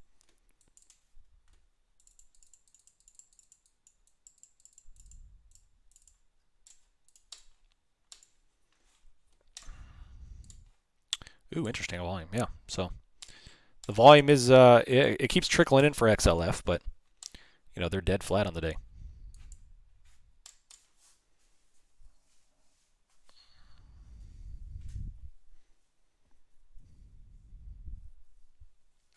You're welcome. You're welcome. All right. Now I'm going to go grab some lunch because I'm starving. And we have an hour and a half, and I have to come back on here in about an hour and 20, hour and 30. Not even that, an hour and 10 minutes to come on and get things going here. So, yeah. So, yeah, we'll be back here in a little bit. Give me about an hour, hour and 15, and we'll come back on. I'll restart the YouTube stream, and then we'll start getting ready for FOMC. Obviously, things are very green. Suspectfully green. 2.9 on NASDAQ, 1.5 on ES. There's a big divergence between ES and tech, mainly driven by healthcare and finance. Healthcare and finance are kind of holding down the S&P at the moment. So, yeah, just y'all be smart. Apple's coming off here a little bit. Microsoft is coming off, but Google's still green. Y'all be smart. Play smart. We're going to have a lot of volatility this afternoon. Hopefully we can make some money. Y'all have a good next hour. I'll be back here in a bit. Take it easy. I'm out.